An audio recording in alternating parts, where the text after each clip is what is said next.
Welcome, everyone. This is your friend, the DN What If, here with another exciting fanfiction. Today, we're diving into the story of What If Deku and Bakugo Had to Solve a Murder? If you enjoy this video, don't forget to hit that like button and subscribe for more fanfiction content just like this. Now, let's get started with the fanfic. Ameaisaki University is known for two things: the uncanny difficulty of getting in the law and medicine programs, and the rivalry between both faculties. For whatever reason, it's an obvious fact the two just don't mix. Some say it's because they're in a never-ending competition to see which is the superior one. Others claim it's to see which has the better postgraduate employment rate. Bottom line is, they treat each other like oil and water. The administration, of course, does not approve of the infamous trait the school has acquired, which is why they created the interdisciplinary project, a semester-long assignment pairing one med and one law student to solve a mock murder case. Appealing on the surface, at least to most. It's finally time for Izuku to participate in the dreaded project. He only hopes his partner is not a total JRK. Shoot, it's 8 already? It's the first day of fall semester, and of course Izuku's already running late. He wasn't woken up by his alarm, or the blaring music his roommates have tormented him with every morning since freshman year, which is usually plan B when he oversleeps. His phone has been ringing non-stop for 5 minutes. He's got 10 missing calls from Uraraka and a bajillion texts along the lines of, "Where the F are you? Class is about to begin like now and Dr. Torino is gonna screw you up. Ftesh, ftesh, ftesh." This semester, Dr. Sorahiko Torino is the only professor running the International Public Law course.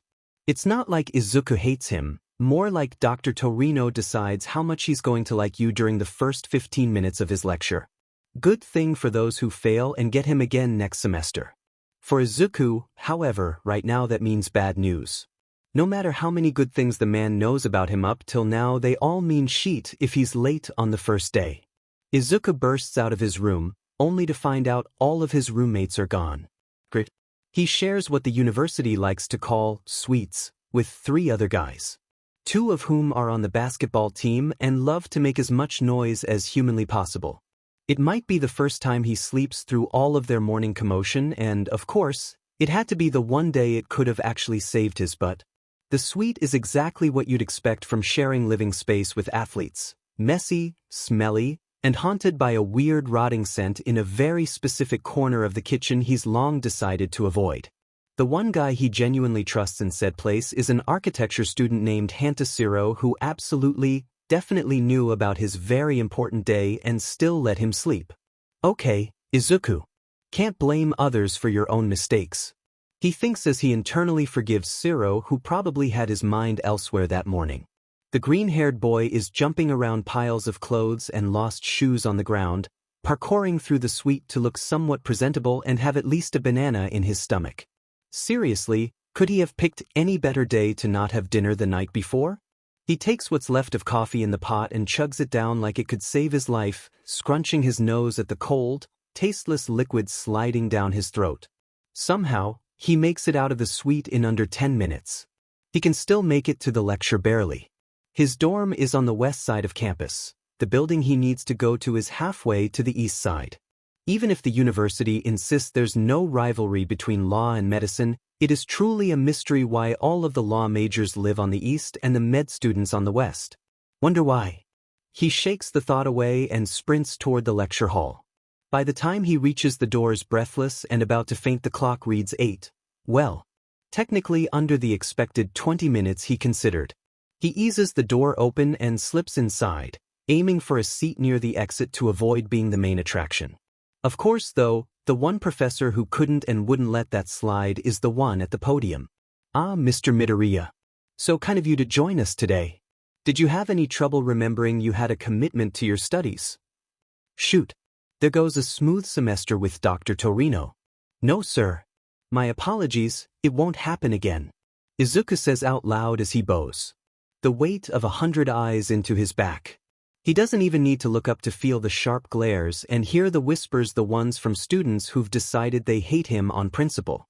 Dr. Torino huffs at him and continues his lecture. Izuku sinks into his seat, cheeks burning. It's no secret to anyone that in the law faculty's unofficial ranking of most hated people, Izuku Midoriya holds a comfortable place. Because almost a year ago, the most respected professor in the department chose him as his protege and brought him into his private firm as an intern, an opportunity anyone would literally kill for.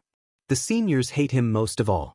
No one could quite figure out why Dr. Yagi picked him out of everyone, but there was also no use denying that Izuku was one of the sharpest minds in criminal law, earning him a handful of backhanded comments, rumors, and plenty of dirty looks.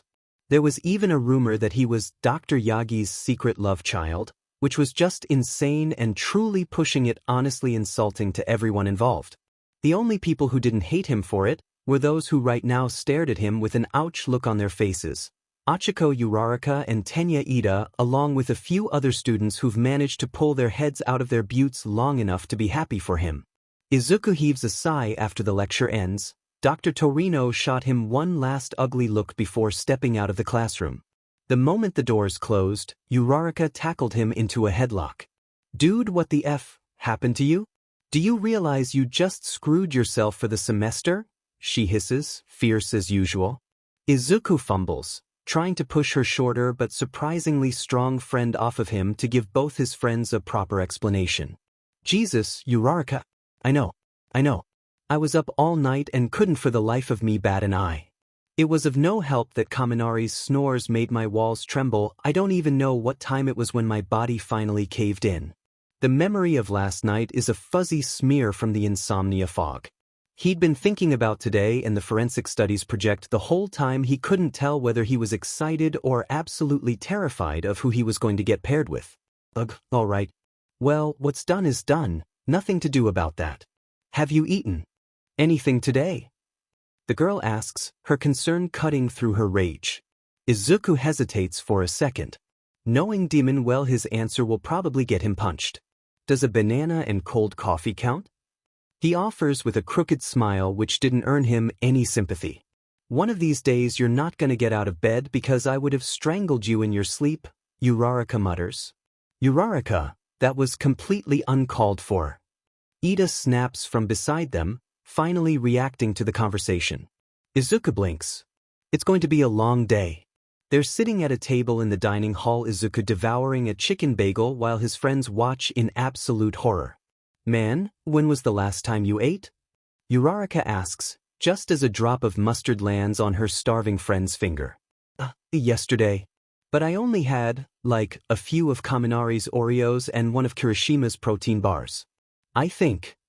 It's a well-known fact that Izuku's prone to skipping meals not because he truly wants to, but because even during breaks he's always buried under the casework Mr. Yagi gives him, overworking himself while running solely on sugar and caffeine. You think? No wonder you didn't get up. Ever thought about how your heart might F you over for treating it like this? The freckled boy shows an unamused face and stops eating long enough to stare deep into her eyes. I'll keep it in mind, Uraraka. Thank you for your kindness. Just then, someone drops into the seat beside Izuku, a buzzer pager from the Marlowe Hall Cafe flashing in his hand. Hey guys. How's the first day back treating ya? The purple-haired boy folds himself onto the chair, legs crossed in a loose butterfly pose. Ask Midoriya, Uraraka says with a grin. It's been pleasant so far, thank you for asking. Shinso, Ida interrupts quickly, trying to redirect the attention away from the already ashamed boy. What? Did you fall on your butt already? Hitoshi Shinso, a clinical psychology major and the friend they'd all made during their first-year global history course, grins across the table. He's Izuku's self-proclaimed number 2 hater, right behind Uraraka. Alright, off already. I fell asleep one time and you are never letting me live it down? You fell asleep? The laugh he lets out echoes across the entire hall, earning them a few judgmental stares. Uraraka probably already gave you enough shit about it. How you holding up today? Excited? Izuku remembers suddenly that, from time to time, his friends can also not be Jarkus. Ugh, dude, I'm like actually kind of excited. I heard from Professor Usajiyama that the pairs have already been chosen. Both faculty heads met to decide who they think could be a good fit with whom, and what case each pair gets assigned. I think I might actually throw up, Izuku mutters, realizing there's nothing worse than knowing his fate's already sealed by his own professors. Come on now, Midoriya. Cheer up. I hear not all medicine students live up to the bad reputation they're credited with, Ida says encouragingly. Yeah. Shinso, isn't one of your roommates a med major? Uraraka adds, making an effort to lift Izuku's mood. Yeah, he replies flatly. He's an absolute a-hole though. I'm deeply praying that none of you get him for a partner. Both Uraraka and Ida exchange half-lidded looks. Definitely not what they needed to hear. Izuku drops his head onto the table with a loud thunk. Great. I'm sure I'm getting that JRK for the project. Hey, why are you beating yourself so badly about this? Don't you think it might actually go well for the three of us? Uraraka lifts his head from the table, forcing him to look up. Because the law students already hate me to their core. Besides, I have yet to meet a med student that wasn't condescending, smug, imperious, or a complete dipshit, he replies. Ooh, someone needs a wambulance, doesn't he? I swear, if I hear you complain about this again, I will scream bloody murder and blame it on you. They finish their lunch shortly after, trying to avoid the topic but never missing a chance to tease Izuku about something new with Ida scolding them every time. Before actually having to find out if his life officially ends today or if he's spared another day of it, Izuku had to get through quantitative reasoning, the math elective he was forced to take. Safe to say, there's a reason why he chose to study law. His professor, Mr. Sekijiro Ken, seems extremely eager for this class but keeps leaning towards the accounting students who've already taken him before. Favoritism much? The class goes by in a flash. Not because Izuku's particularly interested in the but-liking comments some of his classmates throw at Professor Ken, but because time has a funny way of working when you don't want it to pass. When it finally ends, he makes his way across campus to the med faculty. He stops in front of the large metal plate that reads, Ishiguro Hall. Every building at Akimizu is named after one of the original founders, each tied to some grand research or discovery in their field. Hesitant at first, he remembers what his friends said earlier. Yeah, it can't be that bad. He steps inside. The lecture hall is already crowded, at least 60 students packed near the podium, no one sitting down, all waiting for something he can't quite figure out. He stands on his toes to find his brown-haired friend and leans in far forward straight into the back of a blonde guy. Oh, so sorry, I was looking for my friend. He stops short when a pair of red eyes narrow into his. Watch it, nerd, the blonde hisses. That voice. It hits him like static familiar in a way his brain refuses to process. What was this, high school? Izuku's no stranger to nicknames or mockery, but nerd is one he hasn't heard in a really long time. He plays it off, unwilling to let the flashbacks from his past torment him now. Yeah, my apologies, he mutters, scoffing as he pushes through the cluster of people in search of Uraraka, mostly so he can complain about how much he dislikes med majors, again. A waving hand above the crowd catches his attention, the glint of rectangular glasses giving his friend's location. Peef, you won't believe what just happened, Izuku begins, only to be cut off by Uraraka's freaked-out whisper. Dude, no way I saw. You know who that was? A frown creases his face. No. He lies. Should I? That was Katsuki Bakugo. Shinso's roommate? The absolute jerkay, and apparently the golden boy of the med faculty. Of course he was. Izuku knows about him more than he cares to admit. They grew up in the same town, were childhood friends and somewhere along the way became enemies. Katsuki Bakugo. A junior, like him. Every professor's favorite, the top recruited student for internships across the country. Super smart. Super witty. Super JRK. Those who ever knew him admitted his only flaw was his arrogance. Other than that, the guy practically walked on water. Dr. Yagi had tried to warn him about Bakugo just in case they got paired together. Since starting university, Izuku had never once mentioned his relationship with the guy. Not even to his friends. He glances behind him, hoping to catch a glimpse of the taller boy. To his horror, Bakugo's eyes were already locked on him, that same glare, somehow worse than before. It was then he saw the crowd part like the Red Sea to make way for the director of the interdisciplinary project, Dr. Hiroshi Hagakure. Tall, slim, and with oversized round glasses that made him look almost nerdy. All right, juniors, his voice carried easily across the hall. I know you're all excited, but let me make a few introductory remarks before we begin. He reached the professor's desk and dropped his briefcase. My name is Dr. Hiroshi Hagakure. I've been in charge of the interdisciplinary project since its creation 8 years ago. I'll be your main contact with any questions regarding your mock case. I hold a PhD in forensics and have worked as a full-time criminal field specialist for over 20 years. He sat, folding his hands before continuing. Now, I'll have you know the pairs have already been carefully chosen by both faculty heads, based on GPA and compatibility, so no need to worry about that. I'll start calling each pair. Please take your seats together as I go. You'll have plenty of time to get to know one another once the roll call is done. Sounds good. Some heads nodded in agreement and a few scattered yes answered him. Good. Here we go then.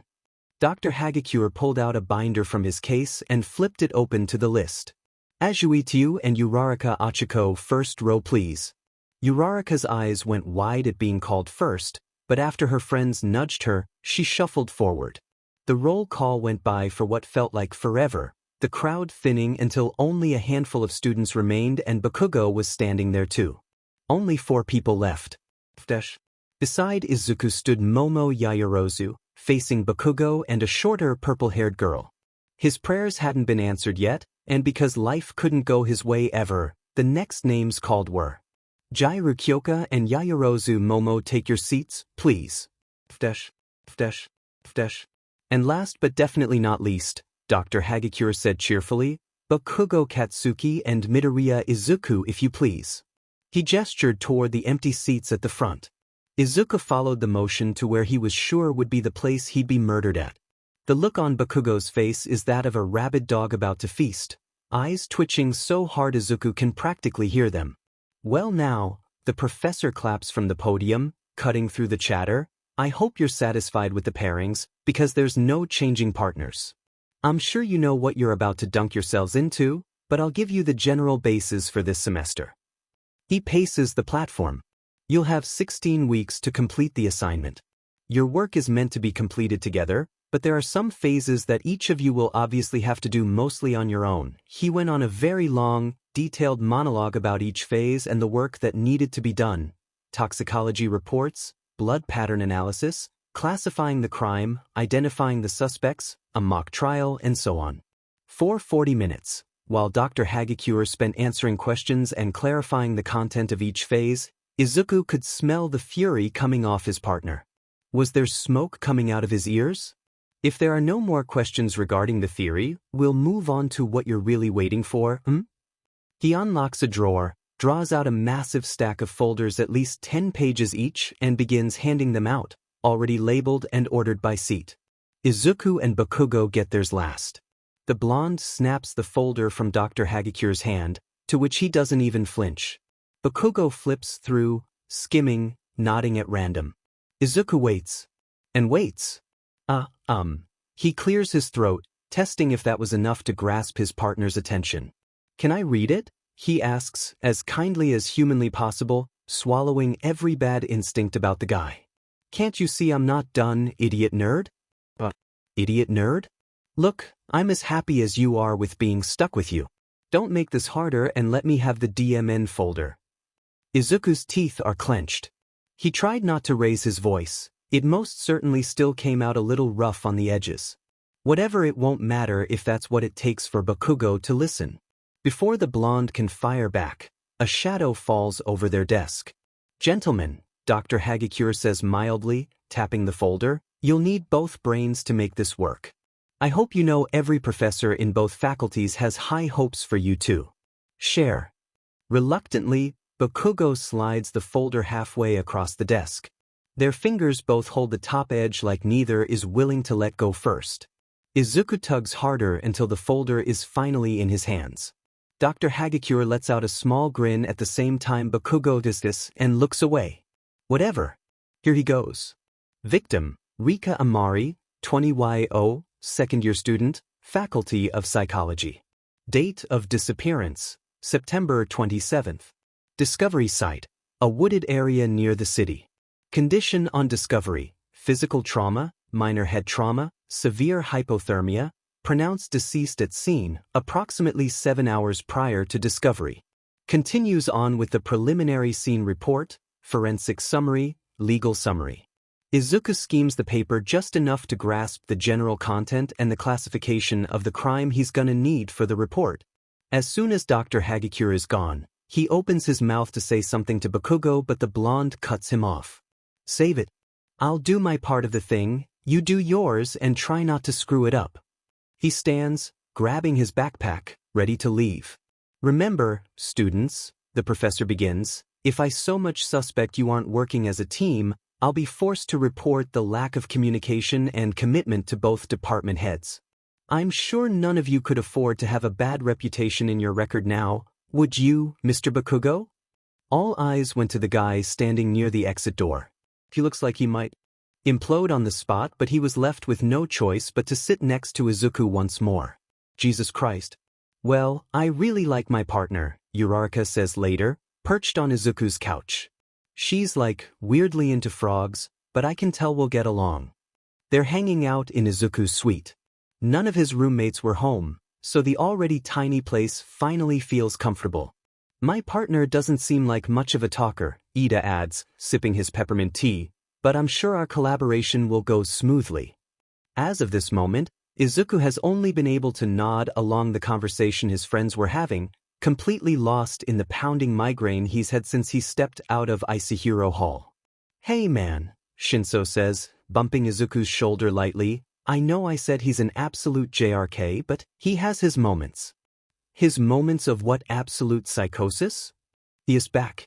Well, sometimes the boy pauses, eyes flickering to the ceiling while he searches for redeeming qualities. He lets me have some of his coffee beans when mine run out, and he doesn't hog the good shower if we go in at the same time. And he says good night from time to time. Weirdly enough, Shinso looks proud of the 3 good things he could gather about Bakugo. Wow, Shinso, Izuku deadpants. He sounds like a totally different man already. Uraraka cuts in. What Shinso means is that he might surprise you. I mean, you're gonna spend an awful lot of time with him. So, eventually he's gotta chill out a bit. Yeah, but until that happens, and most importantly if it happens I have to bear with that prick for the entire semester at least 3 hours a week. That is if he decides he's too good to collaborate with me and gets us reported to the head of department, which I just know Dr. Yagi won't be happy about, and I won't hear the end of the, you have to push through the rough times, young Midoriya, which I am, or at least I'm trying, but that good dim. Oh my god. Stop mumbling. Uraraka and Shinso both yell in unison. Izuku startles so bad he slides backwards from the beanbag he was sitting in. The brown-haired girl leans over him on the floor. Face so uncomfortably close to his, he can smell her coffee breath. Look, dingus, she spats, flicking a strand of her hair off his forehead. You're gonna stop whining before I get an aneurysm and listen for 5 seconds. I know he's a JRK. I know you don't like him. But guess what? You have no choice but to work with him. Bond with him over how much shit people talk behind both of your backs or something. Maybe he even becomes a tolerable acquaintance. If for whatever reason he can't get his head out of his butt, well at least you tried and you stopped boo-hooing to us about how much Katsuki Bakugo hates you. Honey, let him go. I think he got it, Ida said from the background, tugging his girlfriend gently from Izuku. Dude, I seriously don't know how you managed to keep that beast at bay, Shinso said to the taller boy giggling while taking a sip from his cup. Uraraka took a deep breath before sitting down completely and replying to the snarkly comment. Save it, Shinso. All right, whose turn is it to pick the movie? The girl let out a big smile, almost innocent enough you wouldn't guess the temper she hides behind. Oh, mine. The purple-haired boy replied, taking the remote to turn on the TV and find something in one of Izuku's streaming platforms. The latter, still laying down on the ground, groaned to himself before sitting up. Even if she was super harsh about it, Uraraka has a point. Complaining will get him nowhere. Izuku gets an awful idea. But if he wants to keep his reputation intact, he has to make the first move. He sighs. Hey man, he says to Shinso, already regretting his decision. Can you give me his phone number? Izuku, hey. It's Midoriya. Izuku, I drafted some of the case outline and made a question list. Can we meet tomorrow to divide tasks? Bakugo, no. Izuku, no to meeting or no to dividing tasks. Bakugo, no to your crap outline. Send it over. I'll fix it. Izuku, great. I'll send you the co-editor link. Bakugo, what for? You think I'll do a sheet job or something? Izuku, just fix what you want. We can review it later. Bakugo, like hell we are. Izuku, see you tomorrow at say 7 p.m.? Izuku, hello? Izuku spent the entirety of his second day of class wondering whether Bakugo was gonna leave him hanging later that day or if he was at least decent enough to show up even though he didn't answer his text. So, there he was. 7 p.m., in front of Ishiguro Hall. He kept pretending to look at his phone, hoping it made him seem less awkward to the people staring as they passed. This fucker, he muttered under his breath. The clock read 7, 15 long minutes waiting for this a-hole. Just as he was about to give up and go home to scream hell into his pillow, a familiar voice echoed from inside. Hey nerd. There was again that FING nickname. The green-haired guy looked up to see Bakugo coming out, lab coat half on, backpack sound over one shoulder. God, he looked like even from afar. The blonde stopped in front of him. What are you doing here? He asked, sweeping him up and down. Well, I texted you yesterday so we could meet up here, but you clearly blew me off. And what? You can't take a hint? Are you stalking me or something? Izuku's eye twitched. Stalking you? How does this qualify as stalking? I'm here so we can review the questions for tomorrow. We're supposed to hand them in so we're granted access for the forensics lab and all thought you might care since that is your part of the thing as you said. Well, they're done, Slowpoke. I already sent them in. What? Why would you send them in without consulting me first? We're supposed to work together. Like you said, it is my part of the thing. Izuku's blood was boiling. Here he was, trying to have a breakthrough with Bakugo, and the guy only made it harder not to scream. His fists were clenched, teeth grinding. Now, if you don't mind, nerd. Oh, he's had it.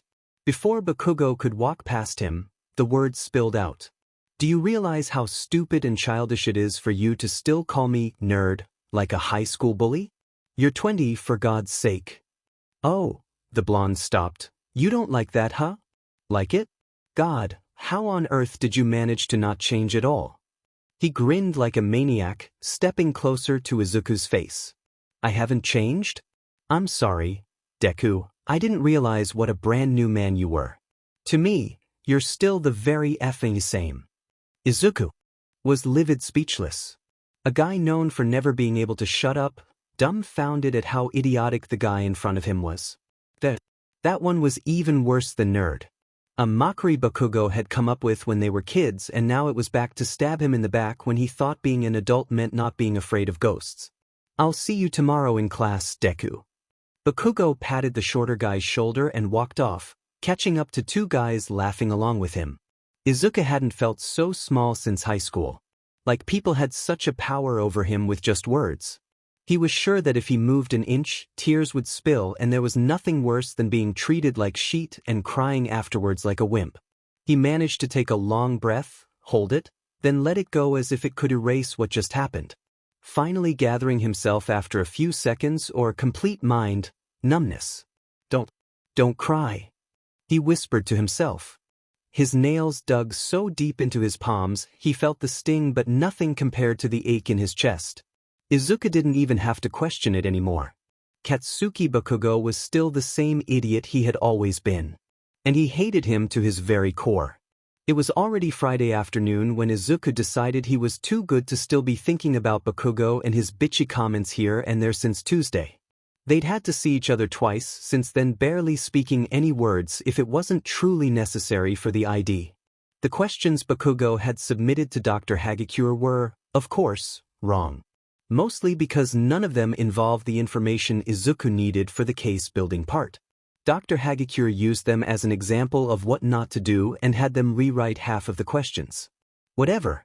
Izuku added a few of his own remarks and moved on. Not really consulting it with his partner. That's how it's gonna be, right? Right now, he's sitting in his designated corner of Dr. Yagi's office, reviewing some caseworks his mentor had left for him on his desk. Both of them are working in silence, cold cups of coffee sitting half full, only the sound of paper and occasional typing filling the room.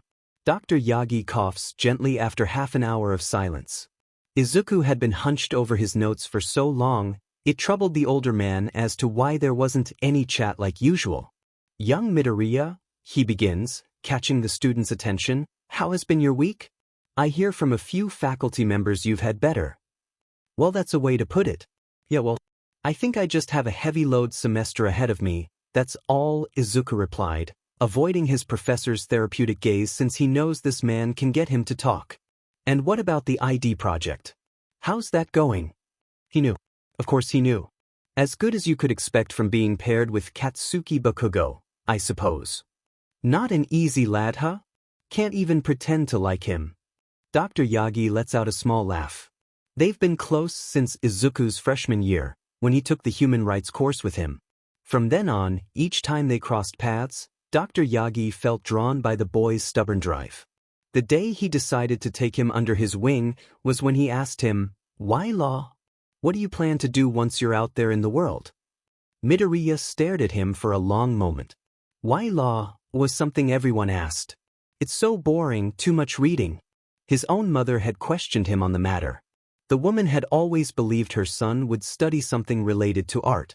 He did like art, but he wasn't necessarily an artist. He chose law because the world is full of people who use power for the wrong reasons. To hurt, to kill, to destroy. And there are those who don't know they can actually fight back to find a way to bring justice into their lives. He chose law because when he needed someone to help him, no one came to his rescue. He had to grow up and take the hits, so that, later, he could defend the ones who couldn't. In a society full of people who become lawyers for the money and the glory, Izuku wanted to make a difference. Not everyone had selfish motives, though. Uraraka had chosen law to help her parents. Ida came from a family of successful corporate attorneys in Tokyo and always knew his path. Yayarozu, brilliant, methodical, wanted to expose the flaws in the legal system and change them. But you could definitely say, law was one of those majors people choose for status rather than love.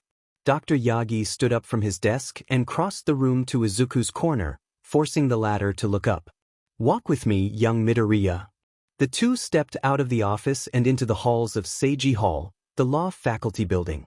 The antique, almost Harry Potter vibe campus had a way of making him feel like he was in a British film. Tall, arched windows framed the surrounding woods, the other buildings, and his favorite, the lake. The university was named after said lake. Akamizu meant red water, a word that referred to somewhere where iron-rich water flowed. Even if the water wasn't actually red, the maple trees surrounding the area made it worth the name. They stopped at one of the windows and looked out. Izuku gazing at the surface of the lake. "You know, young Midoriya," the older man broke the silence softly, "I remember my days as a student in these very halls. So eager to learn, to succeed, to make a change." He smiled, eyes full of nostalgia. "One is always prone to mistakes, but youth is one of those things that leads you down the wrong road more often than not." "Do you think I'm making a mistake?" Izuku asked, unsure where this was going. "Not necessarily. But I do think you have the wrong approach." Dr. Yagi replied. "The wrong approach? I'm not sure there is a right approach with that guy. He's so. He can be whatever he wants, young Midoriya," his mentor interrupted gently. "But are you gonna let him decide what you are too?" Izuku went quiet. He had been acting like a JRK just like Bakugo. And that was the perfect formula for getting nowhere. There's a reason for everything, even for the way people behave when unprovoked, the doctor continued. "You might not become friends with young Bakugo, but," he placed both hands on Izuku's shoulders, that familiar warm smile on his face, "you can always try to solve the case. Isn't that what you want to do for a living?" Easier said than done. "It's not meant to be easy," Dr. Yagi said. "But it can be worth it." "So you're coming?" "I never said I was going." Uraraka knocked on his door 30 seconds ago to get him to go to the first party of the semester at the Red Cabin, an old lodge in the middle of the woods, infamous for being the go to for the most ungodly blackout-level parties on campus. Dude, come on. It's once every year. How can you miss it? The girl groaned. Like this? He shot back, smiling sarcastically before trying to shut the door in her face. Not only was the party at the Red Cabin, but it was an event specifically reserved for fall. The Red Splash was a thing students did on the last full moon of summer. Once they were body-weight drunk and the clock hit midnight, people jumped into the lake, a tradition, if you may that, according to people, symbolized the beginning of a good semester or to cleanse the soul, depending on which drunk philosophy major you asked. Izuku, however, considered it was just an excuse to get butt-effed drunk. Midoriya, you rarely ever go out with us. Uraraka pressed, hands on her hips. Come on, it'll be fun, I swear. You don't even have to jump in. He had once. Freshman year. Not fun. He'd been sick for a week. Hey, Urikari. A voice called from inside Izuku's suite. The girl only held in a laugh, eyes squeezing shut. Hey, Kaminari. 3 years of knowing each other, and the guy still called her Urikari. You hanging out here tonight? He asked, stepping closer to the door and opening it a bit wider to invite her in. Kaminari was still sweaty from practice, uniform clinging to him. The sharp smell of sweat made Izuku wrinkle his nose. No, not tonight, Kami, she said sweetly. I'm trying to convince Midoriya here to come to the splash. The blonde's face lit up instantly. Mito man, you have to come tonight. It's gonna be super wild. I heard the number of bottles this year is unmatched. Everyone is going, literally everyone. Yeah, that was the problem. Everyone. Man, Kiri. Kaminari yelled into the dorm. Help us convince Midoriya to come tonight. At this point, Kaminari was more eager about this than Uraraka herself. Yeah man, you gotta. I promise it's not that crazy and all, but it'll be cool. 3 against 1 was diabolical. Social pressure was a brutal thing. Fine, Izuku grumbled, fumbling with the words.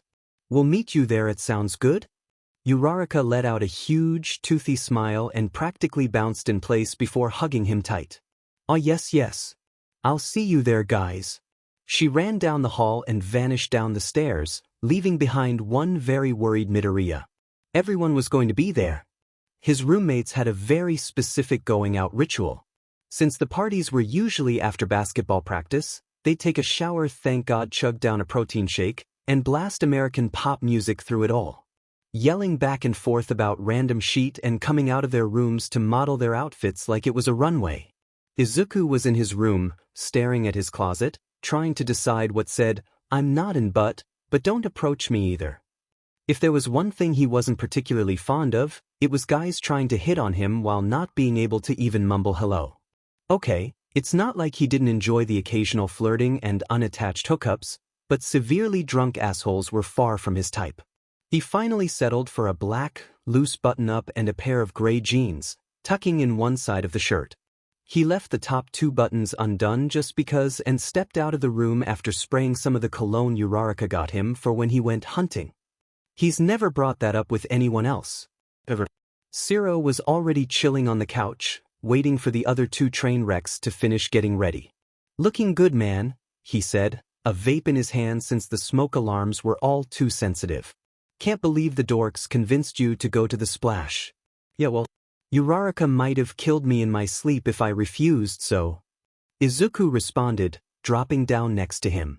I think I'll only stay for a while. I'm already buried under models and assignments, it's insane. The green-haired boy was always amazed by how much time Ciro spent out the suite, mostly because he was usually in the library working and their living room always had a couple of his architecture models sitting around with a big do not touch sign. You got to know who you live with. Okay, all done. Kaminari ran into the living room and struck a pose to show off his outfit. Very similar to what Midoriya was wearing, just a little more cowboyish. Let's go, said Kirishima after finishing his last gulp of the shake. The walk to the Red Cabin was not for the weak and definitely not something you should do alone. It sat on the opposite side of the lake, hidden behind a dense stretch of the woods, at least a 30-minute walk from the east side of campus. The few times Izuku had gone, he'd always been with someone. Freshmen usually have to find a guide their first time. It was far too easy to get lost out there, especially at night. After a while of walking, they finally saw the lights of the party.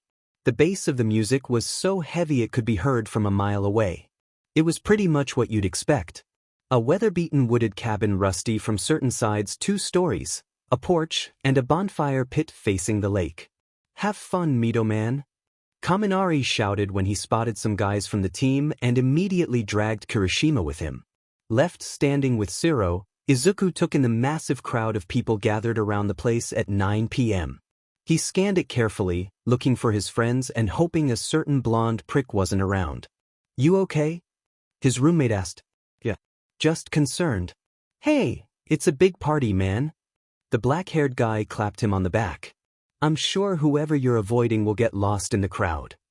Shiro gave him a relaxed smile and disappeared moments later, leaving Izuku alone to find his group. Uraraka was by the fire with Ida and Shinso, drinks in hand, though Izuku was absolutely sure Ida's was plain water. "Ugh, I love you. I knew you'd come." The girl squealed, throwing her arms around him in a hug that knocked the air from his lungs. "Didn't have much of a choice, did I?" He managed to mutter, words half smothered against her shoulder. "It's going to be fun, Sue promise." He couldn't complain, it was fun. Near the fire were a bunch of marshmallow bags that Izuku was sure measured up to a ton. By 11, not a single one was left. The music was decent, a mix of pop and the occasional reggaeton no one knew the words to but vibed to anyway. Unconsciously looking around for Shiro, since he was the only actual Latino he knew. The hours. There was still no sign of Bakugo. Izuku was very glad about that. Sometime near midnight, Shinso called out a friend of his own to their circle. The guy, light blonde and about as tall as Izuku, looked like he had his soul sucked out of his body. Dark circles hung beneath his eyes, and he walked like a dead man. "Hey Monoma. How are you holding up?" his friend asked, placing a comforting arm around the guy's shoulders. "Not good, man. I'm just here because I thought maybe, with so many people, I could ask around, see if anyone's seen her. Maybe even find her here, I don't know. I feel like I'm going insane." This guy, Monoma, wasn't particularly to Izuku's liking. The few times he'd interacted with the guy, he came off as proud and very loud, constantly making people from other majors feel small. Right now, though, he was just a shell of the man he remembered. Uncertain as to why his usually bright demeanor was so off. "I'm sure she'll show up, man. You just gotta let the police do their thing." "Yeah, I hope so." Monoma glanced around at the circle of eyes staring at him and suddenly realized the attention he'd drawn. Clearing his throat, he added, "Yeah, well, Kendo is over there, I think. I'll go with her now. Take care, Shinso." "What happened to him?" Izuku asked quietly as the blonde walked away. Well, he had this ex-girlfriend, actually, and she went missing a few days ago. Tuesday, I think," Shinso sighed. "You don't need me to tell you about this, you are law majors, but things don't look too good after the first 24 hours. Do they know what happened? How come no one's heard about it?" Uraraka asked. "The department is trying to keep it as low as possible out of respect for the family and all. But yeah, I think you might have known her, actually. Her name is Ibra Shiosaki. Kinda hippie? Long green hair." Izuku did remember the girl. "Yeah, we took Ikasafi with her, didn't we, Uraraka?" The brown-haired girl's eyes widened. Yeah, we did. God, poor girl."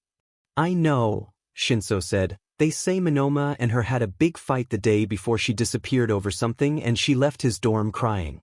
No one saw her going back to her suite. Not since either. He was the last to talk to her." "Is he a suspect?" Ida questioned. "I'm not sure, actually. Probably." Their conversation was soon interrupted by loud honking and a voice yelling, "Red splash." A horde of people began stripping down and sprinting to the lake's edge. Uraraka and Shinso responded to the signal like instinct, leaving Ida and Izuku standing there, cups in hand, as they stepped back to watch from a distance. 1, 2, 3 midnight. There was a massive splash sound as at least 100 people jumped into the water from all around the edge. It was a big lake about 6 miles in diameter. Not getting a spot was not a problem.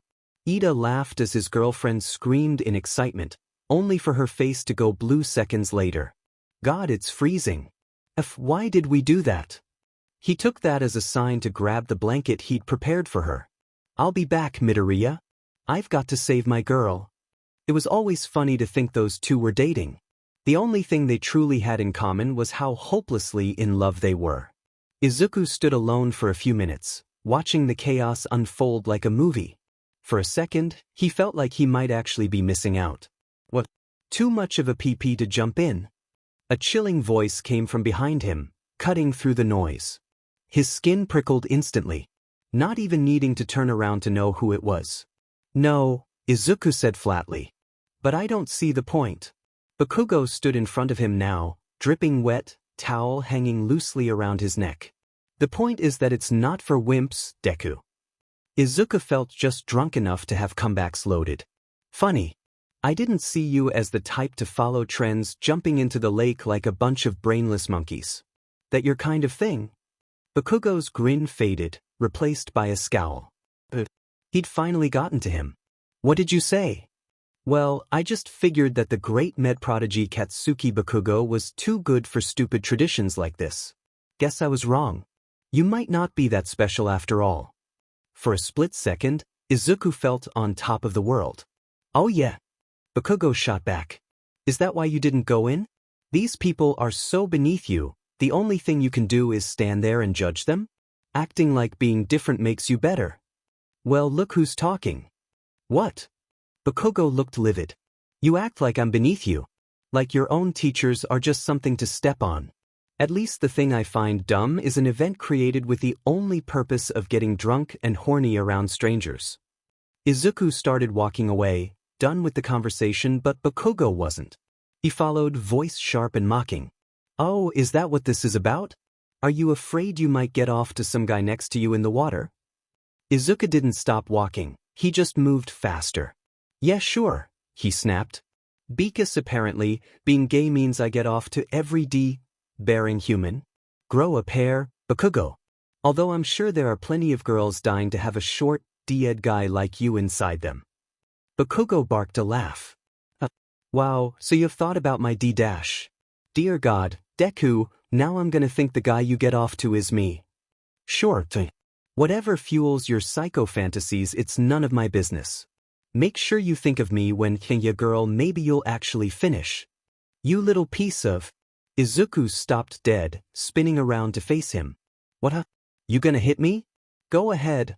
I'm not putting up with your shit anymore, you nasty butt. It was then that he realized how they'd wandered from the cabin. The lights of the bonfire were barely visible through the trees. If Bakugo wanted to fight him here, no one would be able to pull them apart. Yeah, you little sheet? Bakugo growled, fists raised. There was no use avoiding it, not even running, because that would only make him look weak. He needed to fight him. And he needed to do it now. Bakugo threw the first punch. Izuku dodged it by an inch. Being drunk might actually level the scale in his favor in this case. He didn't flinch before swinging right back, landing a hit square on the blonde's nose. You are so dead. Bakugo slammed his entire body weight into Izuku, knocking him off balance and sending him crashing into the ground. Pinned beneath him, there was very little Izuku could do to block the barrage of punches, one in the jaw, another straight to the eye. Instinct took over. He grabbed Bakugo by the waist and used the strength he didn't know he had to roll him over. Just as he got on top of the blonde, the latter twisted again, flipping him back. Neither of them stopped. The struggle made them keep on rolling like a log, yanking at each other's clothes and hair like two kids in a brawl. Then something cold hit Izuku's back. Another roll, a splash, and his nose filled with water. They'd rolled straight into the lake. Yuraka was right. The water was freezing. It was the sudden change in temperature that made him shove Bakugo off, forcing the blonde to finally let go. Both of them gasped, drenched, shaking. UD-dash. Izuku spat. Yeah, you'd like that, wouldn't you? Bakugo mocked, standing in the shallows with a grin. Looking at Izuku, who was now walking back into the woods. You, Bakugo. Truly. His words died. His heart stopped. The dripping water suddenly didn't feel as cold as the sweat crawling down his neck. He couldn't breathe. The look on his face must have said everything. because Bakugo turned to follow his line of sight. Holy F dash dot. Right at the edge of the lake, face down in the water, lay a girl. Green hair. Hippie dress. Ibara Shiosaki crumpled beside them. No. Izuku bolted, sprinting toward the cabin, not caring if Bakugo followed. The first person he saw was Shinso, whose expression shifted from relaxed to alarmed in an instant. Whoa Midoriya, what happened? He asked, looking back into the darkness as if expecting something to emerge. She's dead, Shinso. That girl Ibara. Her body's on the edge of the water. The music stopped. Everyone in a mile radius had heard him yell about a dead girl. What? Monoma stood, the color draining from his face. Before he knew it, a group of people rushed into the direction he came from. Screams filling the air seconds later. People in the party began to panic very quickly after that. Some running back to campus, others scouting the cabin. Someone yelled to call it broke out like a wildfire. He could just stand there, gripping Shinso's arm for dear life, unsure if he could keep his balance all alone. Bakugo came out from the woods moments later, walking slowly, head down, soaked and silent. When he finally lifted his gaze, his eyes found Izuku's. The usual bright red looked pale hollow. Izuku couldn't read the expression on his face. Still, he wanted to believe it said sorry. It's freezing in the police station. The dull, suffocating colors do nothing to make him feel even a little more at ease. The horror, the sweat, the chills. Izuku wasn't able to sleep at all. How could he, when he spent the night surrounded by cops and ambulances and is now sitting in a waiting room with a bunch of people from the party? Bakugo included. It's been at least 5 hours since the terrible moment, as Izuku started calling it. His eye is swollen, glowing deep purple, throbbing like it might collapse out of his face. No one has told them what to do. No one has let them go either. So they just sit in silence, waiting for something or someone to tell them what the heck is going on. Izuku Midoriya? The low voice catches him off guard. He hadn't even noticed the policeman walk in the room until his name being called out woke him from the trance he'd fallen into. Izuku stands, not really speaking up. With me, please, the man says, turning around towards a hallway the green-haired boy had been staring at since he arrived. They pass through a door leading into a small, dim room, one of those interrogation rooms straight out of a movie. The sight made him feel a bit surreal. The man gestures for him to sit, then takes the chair across from him. He sets a recorder on the metal desk, clicks it on. How are you feeling, Midoriya? A bit better? He asks, voice kind but heavy. Now that they're face to face, Izuku can get a better look at him. A faint beard, probably shaved 2 days ago and neglected since sloppy. Dark under eyes, like the ones you get from lack of sleep. Short hair. A dull metal badge on his chest that reads Detective Tsukachi. I'm okay, I guess, Izuku manages, not really controlling how shaky it comes out. Do you mind telling me what happened? His mind circles back to the moment. So clear yet such a distant memory already. The fight. The body. His clothes still feel damp from the freezing water. His hands have scratches from the punches he managed to land on Bakugo right before having the absolute sheet beat out of him. It all happened too fast. He replies, digging through his mind for a few seconds. What do you remember? Detective Tsukachi asks. He looks down at his hands, fingers knotted together, trying to come up with the words to expose the facts. I got into a fight with Bakugo. A verbal fight at first. I walked toward the woods hoping he'd back off, but he followed me in instead. It must have been a few meters before I turned around and confronted him. Things escalated and we began throwing punches. He stops, breath catching. He knocked me down and we rolled into the lake. The sudden change in temperature was what made me break from him. I stood up to go back to the party when... He hesitates. The image of Ibara in his head is as clear as it could be. For a second, it actually feels like he's seeing her again. It's almost ironic. Izuku Midoriya, the criminal law prodigy, frozen at the sight of a dead body. Isn't that what you want to do? After that you ran back to the cabin, right? Alerted everyone at the party. He looks up, throat tightening. Tears threatening to come out. I didn't know what else to do. My phone was back at the bonfire. I needed help. I needed to alert someone. That was good of you, Midoriya, Detective Tsukachi confirms rapidly, almost in reassurance. Do you remember anything else? Perhaps a sound, a shadow, something moving in the trees, anything that could have been a sign of someone else near the scene. Izuku feels betrayed by his mind. No, he doesn't remember any of that. He was so focused on Bakugo and running away from him, a bear could have passed in front of him and it would have gone unnoticed. No. I'm so sorry. No, I don't. I wish I could be of more help, but Izuku feels himself rambling, tripping over his own panic before the older man interrupts him again. Hey, Detective Tsukachi murmurs, gently raising his hands. Don't feel like you owe us every detail of the scene. This is just a formality to gather small facts that could lead us to our prime suspect. Yeah. A list of suspects. The boy asks, curious and concerned. He suddenly remembers what Shinso said at the party about Monoma being on said list. I can't disclose that with you, unfortunately, the man replies. But I can tell you that we're doing everything in our hands to find the person responsible for this. So you don't need to worry, Midoriya. The reassurance doesn't stick. It slides right off him the moment he steps out of the interrogation room, as he finds his friends all ready to finally leave, tired, dirty, frozen with fear. He takes one last look at Bakugo, who's been sitting in the same position, eyes glued to the floor. Izuku wonders. And he realizes that now, all he can do is to worry. The discretion and low profile the psychology department wanted to keep on the case went straight down the drain right after the news spread through the entire university. The rumors were the worst part. Everyone seems to know something new about Ibra and what happened to her, but most stories circled back to one thing: her boyfriend must have done it. You could hear it in the halls, in the dorms, the cafeteria, between classrooms, those undeniable whispers repeating what everyone was scared to accept. Someone here killed her. Izuku has been walking with his head low all morning. The summer breeze grows colder by the hour, warning of a chilling autumn on the horizon. He looks up when his name is mumbled by a group of people passing him. The unrequested attention he's been receiving since that night is honestly insulting. Flyers cover the walls around campus, all about the memorial the university was holding for Ibra that afternoon in the main garden. Izuku wasn't sure if he should attend. His presence there might distract from the actual event, and he's already had enough with the wide-eye stares from his classmates.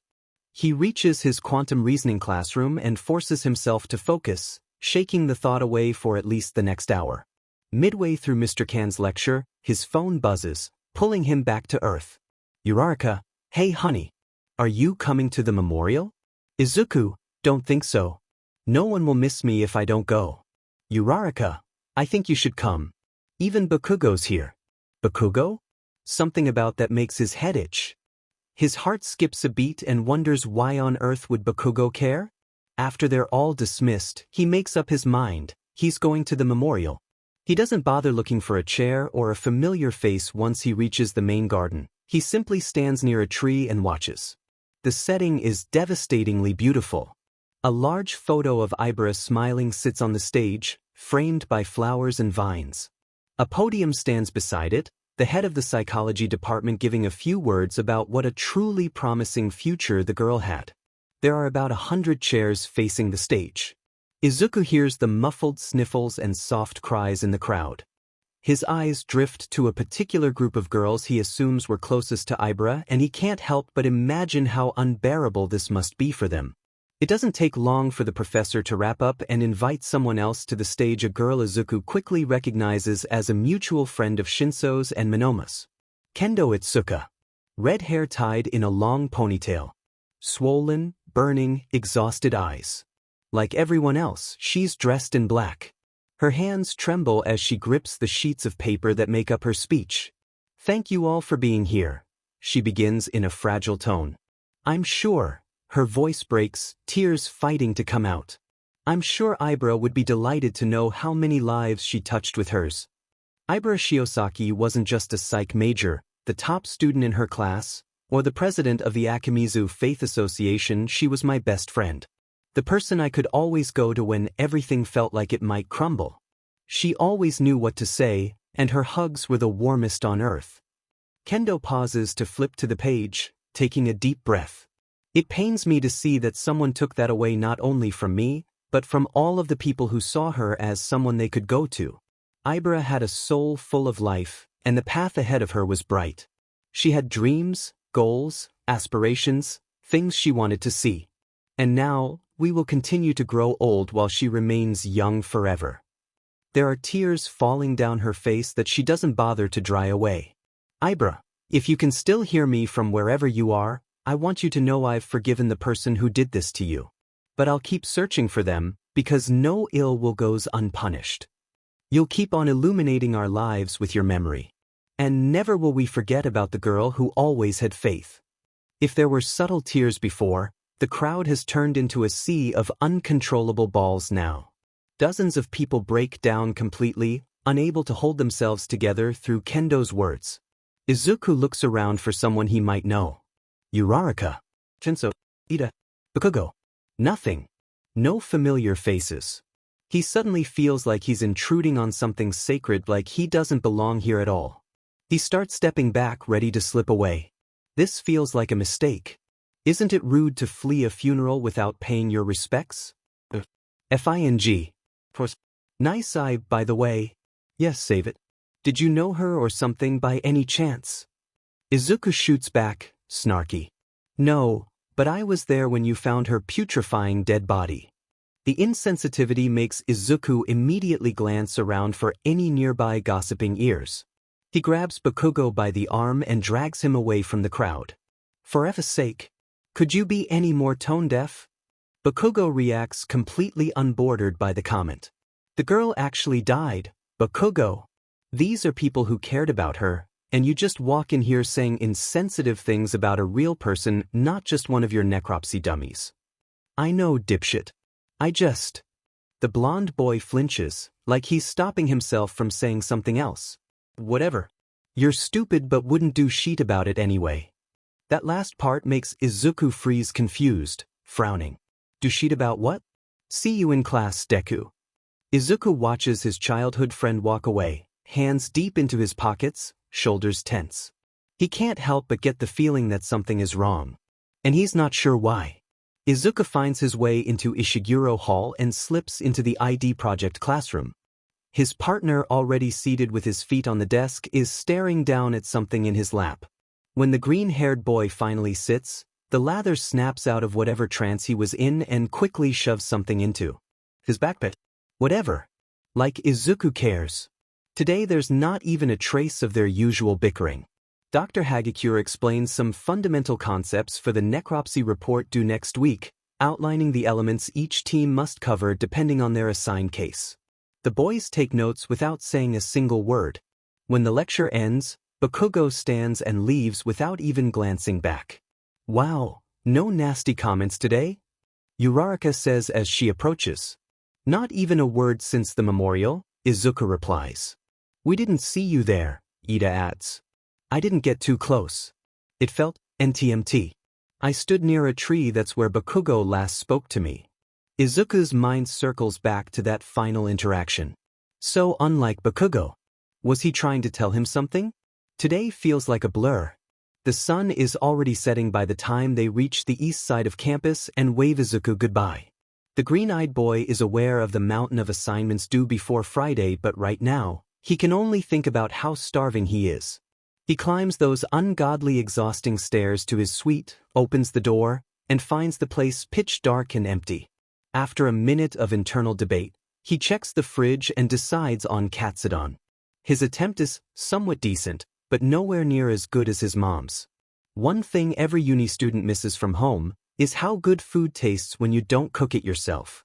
He blasts "Love Stuck" by Mother Mother. Then he hears it. Low, barely noticeable. Knock knock. Izuku pulls his headphones off, unsure if he imagined it. The door pounds again harder, desperate. He runs to the entrance and twists the knob, already too late now to pretend no one's home. To his surprise, standing, or rather, crouched on the other side is Shinso. Shinso? What are you doing here? Are you okay? Izuku asks, alarmed. That's when he hears the shaky sobs and drops down to meet his friend at eye level. I didn't know where else to go, Shinso manages, barely looking up. Come on, Izuku whispers, helping him inside and onto the couch. Give me a sec, he adds, suddenly remembering the almost burned pork cutlet on the stove. He rushes to turn it off and plate it in a way it didn't look so inedible. He offers his meal to Shinso despite being starving himself, but it is quickly declined with a shake of his head. What happened? I don't think I've ever seen you cry, the green-haired boy commented softly. I didn't want to believe that it was true. But when I didn't see him at the memorial, it was just impossible to deny. What was? Izuku asks.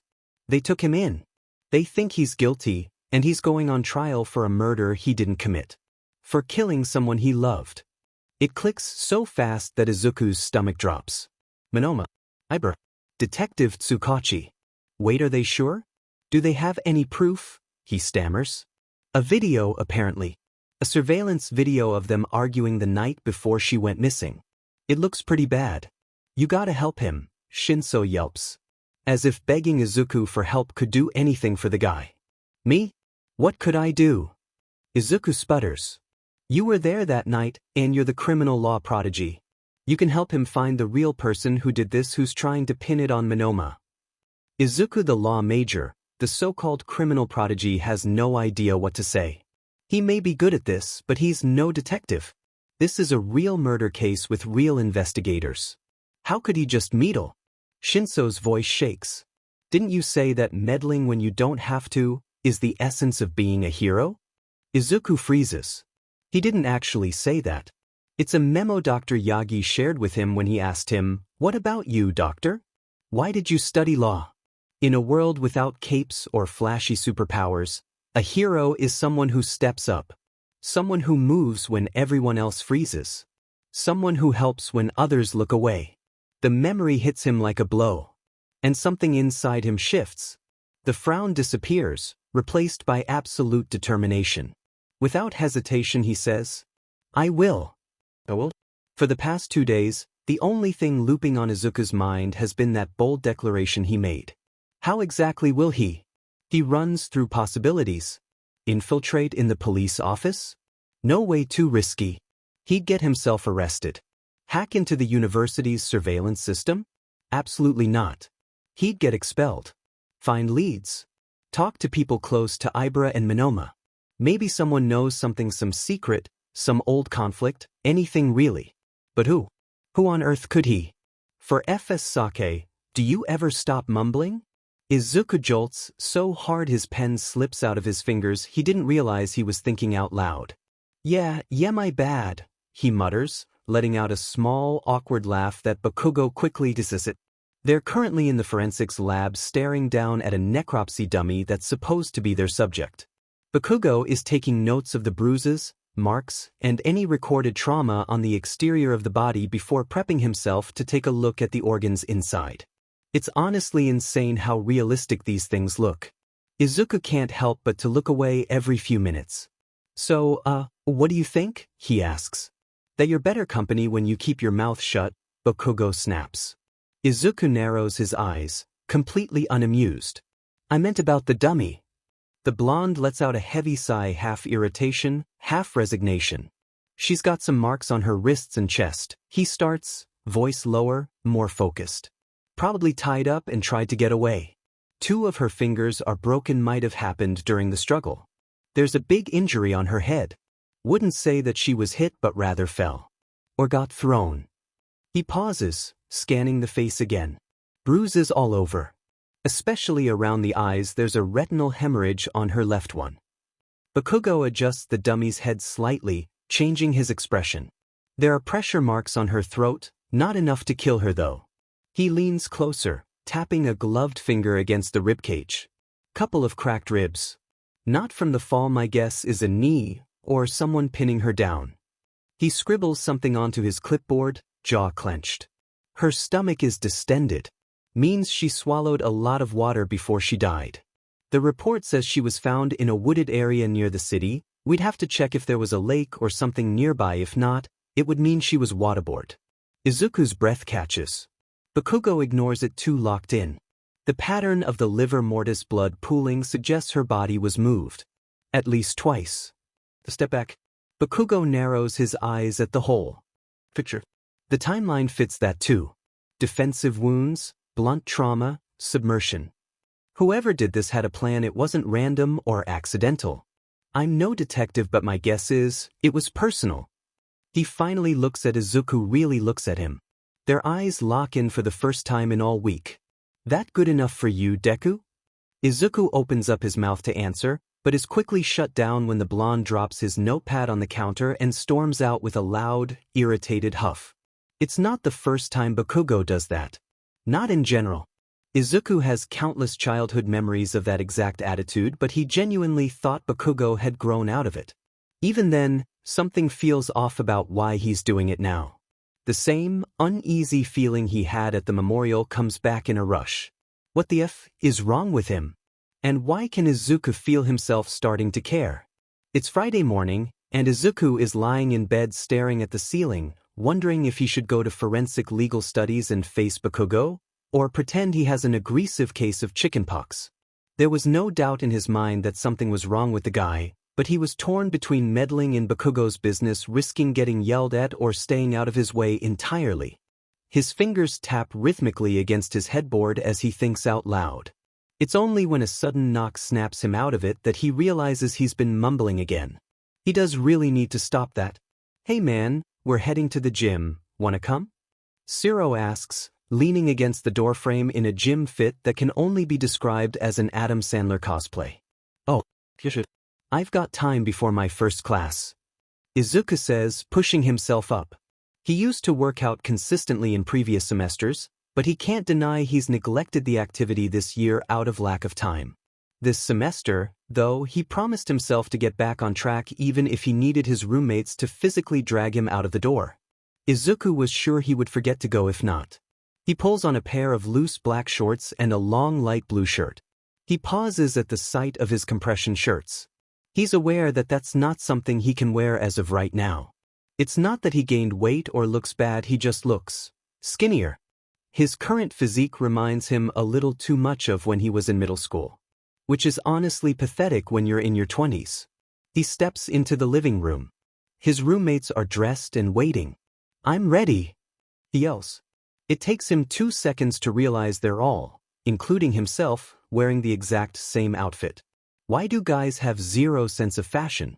The gym is already packed at 8 a.m., and Izuku is warmly greeted by a sea of men flexing, lifting, sweating, and grunting heavily like animals as if making those noises made them look cool in any way. It so very much did not. Izuku scans the area to find anything that helps him avoid interacting with the gym freaks. Back day sounds doable.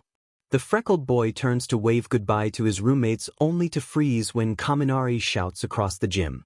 "Oh, long time no see." Izuku turns, instantly regretting it. Bakugo is walking towards them, greeting both Kirishima and Kaminari in a bro hug. "How you've been, man? We barely see you at practice anymore. Basketball ain't fun for you anymore?" Kirishima asks. "Basketball? Ain't got time, shitty hair. My schedule's sheet this semester. Told coach I won't play until spring." Their conversation goes on for a minute before the blonde even notices Izuku standing there. "What the F are you doing here, Deku?" He snaps, a frown changing the relaxed expression he had seconds ago. Kirishima steps in before Izuku can respond. "Oh, you two know each other? He's our roommate. I believe we've mentioned him before, and you of course know Shiro." "Hey there, Bakugo." Izuku says, painfully awkward. "Yeah, whatever," Bakugo mutters, already stepping back. "I'll see you tonight, extras." He puts his headphones back on and walks off without another glance. Only then does Izuku let out the breath he'd been holding. "How do you know him, Midoriya?" Kirishima asks, turning toward him. We're partners in the ID project," he says, hesitating, knowing that isn't the whole truth. To be fair, the real story hurts more than he's willing to admit. Izuku met Bakugo in kindergarten. They went that far back. He only had a vague recollection of the actual day, but his mother's impeccable memory helped him picture it clearly. It was a Friday right before she picked him up. One of those late afternoons where the sun decides to pack up earlier than expected, and everything is washed in a soft orange haze. When everything feels dreamy, almost fake, and you're not entirely sure if the memory is real. Izuku had been staring down at the playground through a window. He hadn't made any friends yet, and watching other kids play felt like the only thing he knew how to do. "Why don't you go outside? You look creepy staring at us like we're in a zoo," a small voice said behind him. Izuku didn't even realize he was tearing up until the blonde boy in front of him widened his eyes in shock. Whoa, if you're gonna cry, no one will want to play with you," Bakugo blurted out, unsure if he should step closer. That was a mistake. Izuku started crying harder. "All right," the blonde yelled, desperately trying to make it stop. "If you promise to quit crying, I'll play with you whatever you want. What do you like, crybaby?" "Superheroes," Izuku sniffed, trying to not show his creaky voice. "Deal. You'll be Endeavor and I'll be All Might," Bakugo declared, putting his hands on his waist like the comic book hero. "But I want to be All Might," the green-haired boy muttered, still refusing to make eye contact. "For the love of God, fine. We'll both be All Might." They played until their mothers arrived. And the next day. And the next. And for years after that. At school. At each other's houses. It became such a routine that they began calling each other's moms auntie. From very early on, Izuku began calling him Kaken, and it never seemed to bother Bakugo that he did so. Not even in high school, when their friendship was nowhere near what it had been. But Deku, that name had a different story. And Izuku was certain it marked the beginning of their downfall. They were maybe 6 or 7. Enrolled in the same primary school again by mutual request. Kids had never been particularly fond of Izuku, too soft, too gentle. Bakugo, meanwhile, had always been the star. People gravitated toward him. He was praised constantly. It's no wonder it got to his head. And when he eventually started looking down on Izuku too, it felt as if the only person who had ever truly seen him had decided he was not worth the effort anymore. Things slowly took a turn for the worst when Bakugo became Izuku's main bully. Deku never left. But Kaken did. Izuku couldn't bring himself to keep using a name born out of love when all he got in return was hatred. So when they graduated and then both ended up in the same university, Izuku made a decision. He would not let the guy who once held his entire childhood keep making his life miserable. Never once did he mention him to his friends. Not to Uraraka. Not even to Dr. Yagi. No one knew. And no one was to know that Katsuki Bakugo was the person who had hurt him the most. The gym experience was more nerve-wreaking than Izuku expected. He managed to avoid Bakugo throughout most of his improvised routine, and he would have succeeded completely if he hadn't crashed right into him when entering the changing rooms. Right before he left. Anyway, no good in thinking about it now. Izuku went back to his suite, took a very necessary shower, ate something so Uraraka wouldn't force-feed a bagel down his throat later on, and headed out for his favorite class, Forensic Legal Studies. He wasn't really fond of Ishiguro Hall for the amount of time he's been spending over there, mostly since he's forced to be with Bakugo. Today, they had to go to the forensic lab again. They needed to wrap up the physical evaluation before moving on to the events analysis, tracking the timeline, identifying suspects. Finally, something he can actually be useful at. When he reached the assigned room, he peered through the tiny window in the door. Bakugo's inside, staring down at something. He looks uneasy, hesitant. The blonde then turns toward the door, making Izuku flinch back. Grit. Now he probably looked like he was spying. Izuku's pretty sure Bakugo saw him. He takes a resigned breath, his shoulders lifting, and steps inside. Hey, ready to get to work? The shorter boy asks, an awkward laugh slipping out as he clasps his hands behind his back. Yeah, whatever. Put your coat on. Bakugo replies, unbothered. Izuku does so, and they quickly fell back on track from where they left off on Wednesday. No bickering. No small talk. Nothing. The silence grew uncomfortable, especially because Bakugo was the one doing all the work. So, how you been? He breaks, after a painful hour of nothing. Good. Better when I don't have to hear your stupid voice. The blonde shoots back. Yeah, well, sit next to someone in silence for so long and you kinda tend to want to talk, you know? No, I do not. But Izuku's gut is telling him to keep pushing. Well, I've been good. Shocked to know you're friends with all of my roommates. How'd that happen? A loud sigh. We played basketball together. Didn't your stalking but know I was on the team? I'm not really into sports. I have to admit I've never even seen them play. Well, that's cheat on your part, don't you think? Bakugo hasn't looked up from the dummy, rearranging fake organs and jotting notes. Yeah, I could have made an effort, but I've been really busy since freshman year. That's a hell of an excuse, Deku. Izuku frowns confused. What's that supposed to mean? It means you've always been that way. Bakugo's voice was low, sharp. You stop showing up when it matters, and you act like your excuses make it any better. That felt personal. I don't think I do that, Izuku stated quietly. How the F would you know?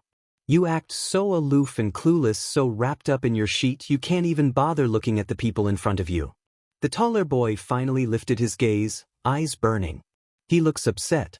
I'm sorry if you ever felt like I did that to you, Izuku said, steady, but I'm sure as hell I had my reason if I did. Had Bakugo forgotten how he treated Izuku for years? Yeah. What reasons, Deku? Well, I don't know. If you give me an example, maybe I can justify myself. Wow. That is so good damned almighty of you. Bakugo snarled. Alright, fine. I'll give you an example. He's fully turned to face Izuku now.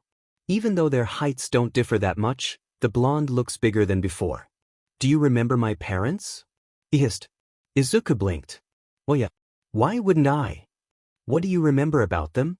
He stutters. They had a nice home. Your dad cooked every meal. And your mom, she was always out. But they were great parents overall. I really envied that. Did you know they got divorced? Izuku's mind blanks. No, he did not. We were in 3rd grade, Bakugo continued. I began acting out, but I felt like it was all my fault. And I waited for you to care to ask why I was different. But you never did. You were too busy with your own problems to notice I was falling apart. Izuku's throat knotted. He had no words.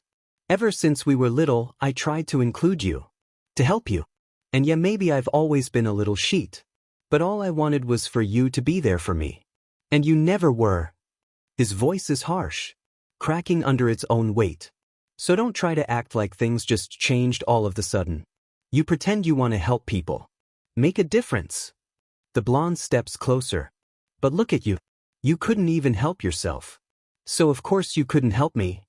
Izuku's chest is rising, tight with nerves. You never stopped being that pathetic little wimp staring at me from that dimming window. So is that it? Izuku shot back, his voice trembling. You bullied me for years because you were too dim and proud to admit your parents' divorce hurt you? His eyes stung. Grow the F up, Bakugo. We were 7, I was just a kid too. I wouldn't have known what to do. I didn't want you to do shit, Deku. Bakugo exploded, looking away. I just wanted you to FNG be there. To take my mind off of things. The pause. But you always needed someone to take care of you, and when I couldn't do so anymore, you pushed me away. I'm sorry. Izuku whispered. Being FNG sorry changes nothing. I know, but maybe we can. We won't FNG do nothing, Deku. Bakugo cut him off sharply. But you can try to make a difference now. What?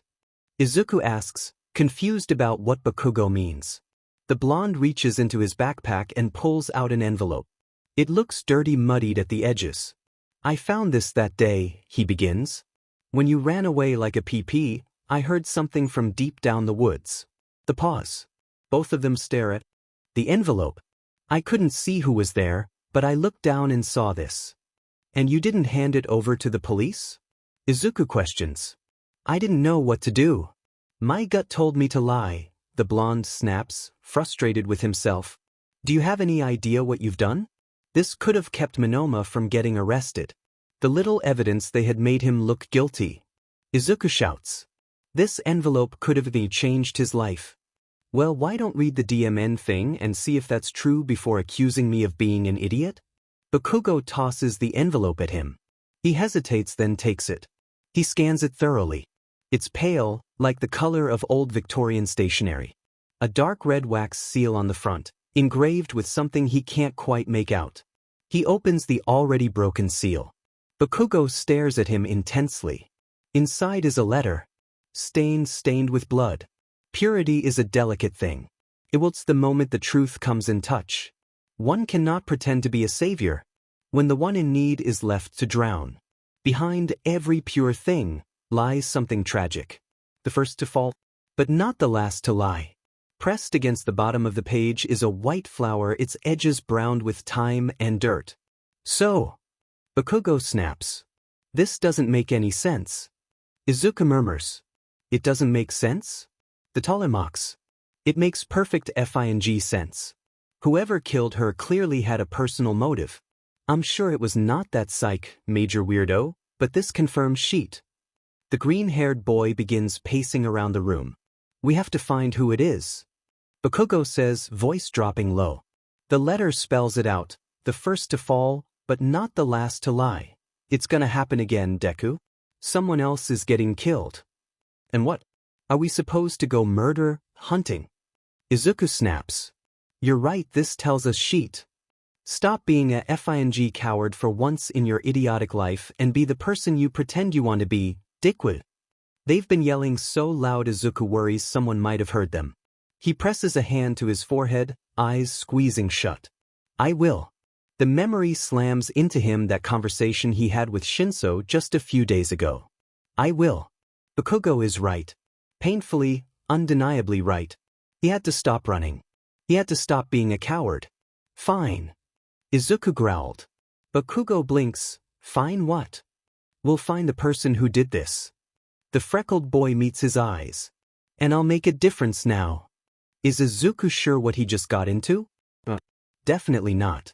But after his heated exchange with Bakugo, and brainstorming what to do to find Ibra's murderer, Bakugo had an idea.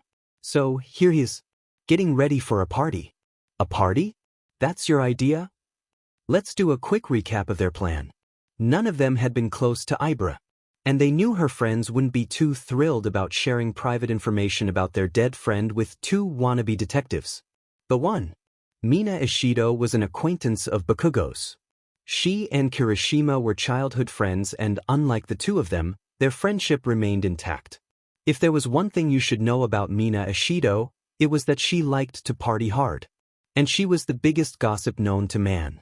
Tonight's party wasn't something Izuku would normally attend, let alone something he'd get invited to. A frat party. Like one of those American Katy Perry vibe type of sheet. Izuku had only one condition to go. So, like, is the pink sparkly top too much? I just want to look hot, but not hot as in come F me, you know? He got to bring his friends. He was in Uraraka's apartment, waiting for her to settle on an outfit for tonight while he chilled on her couch with Shinso.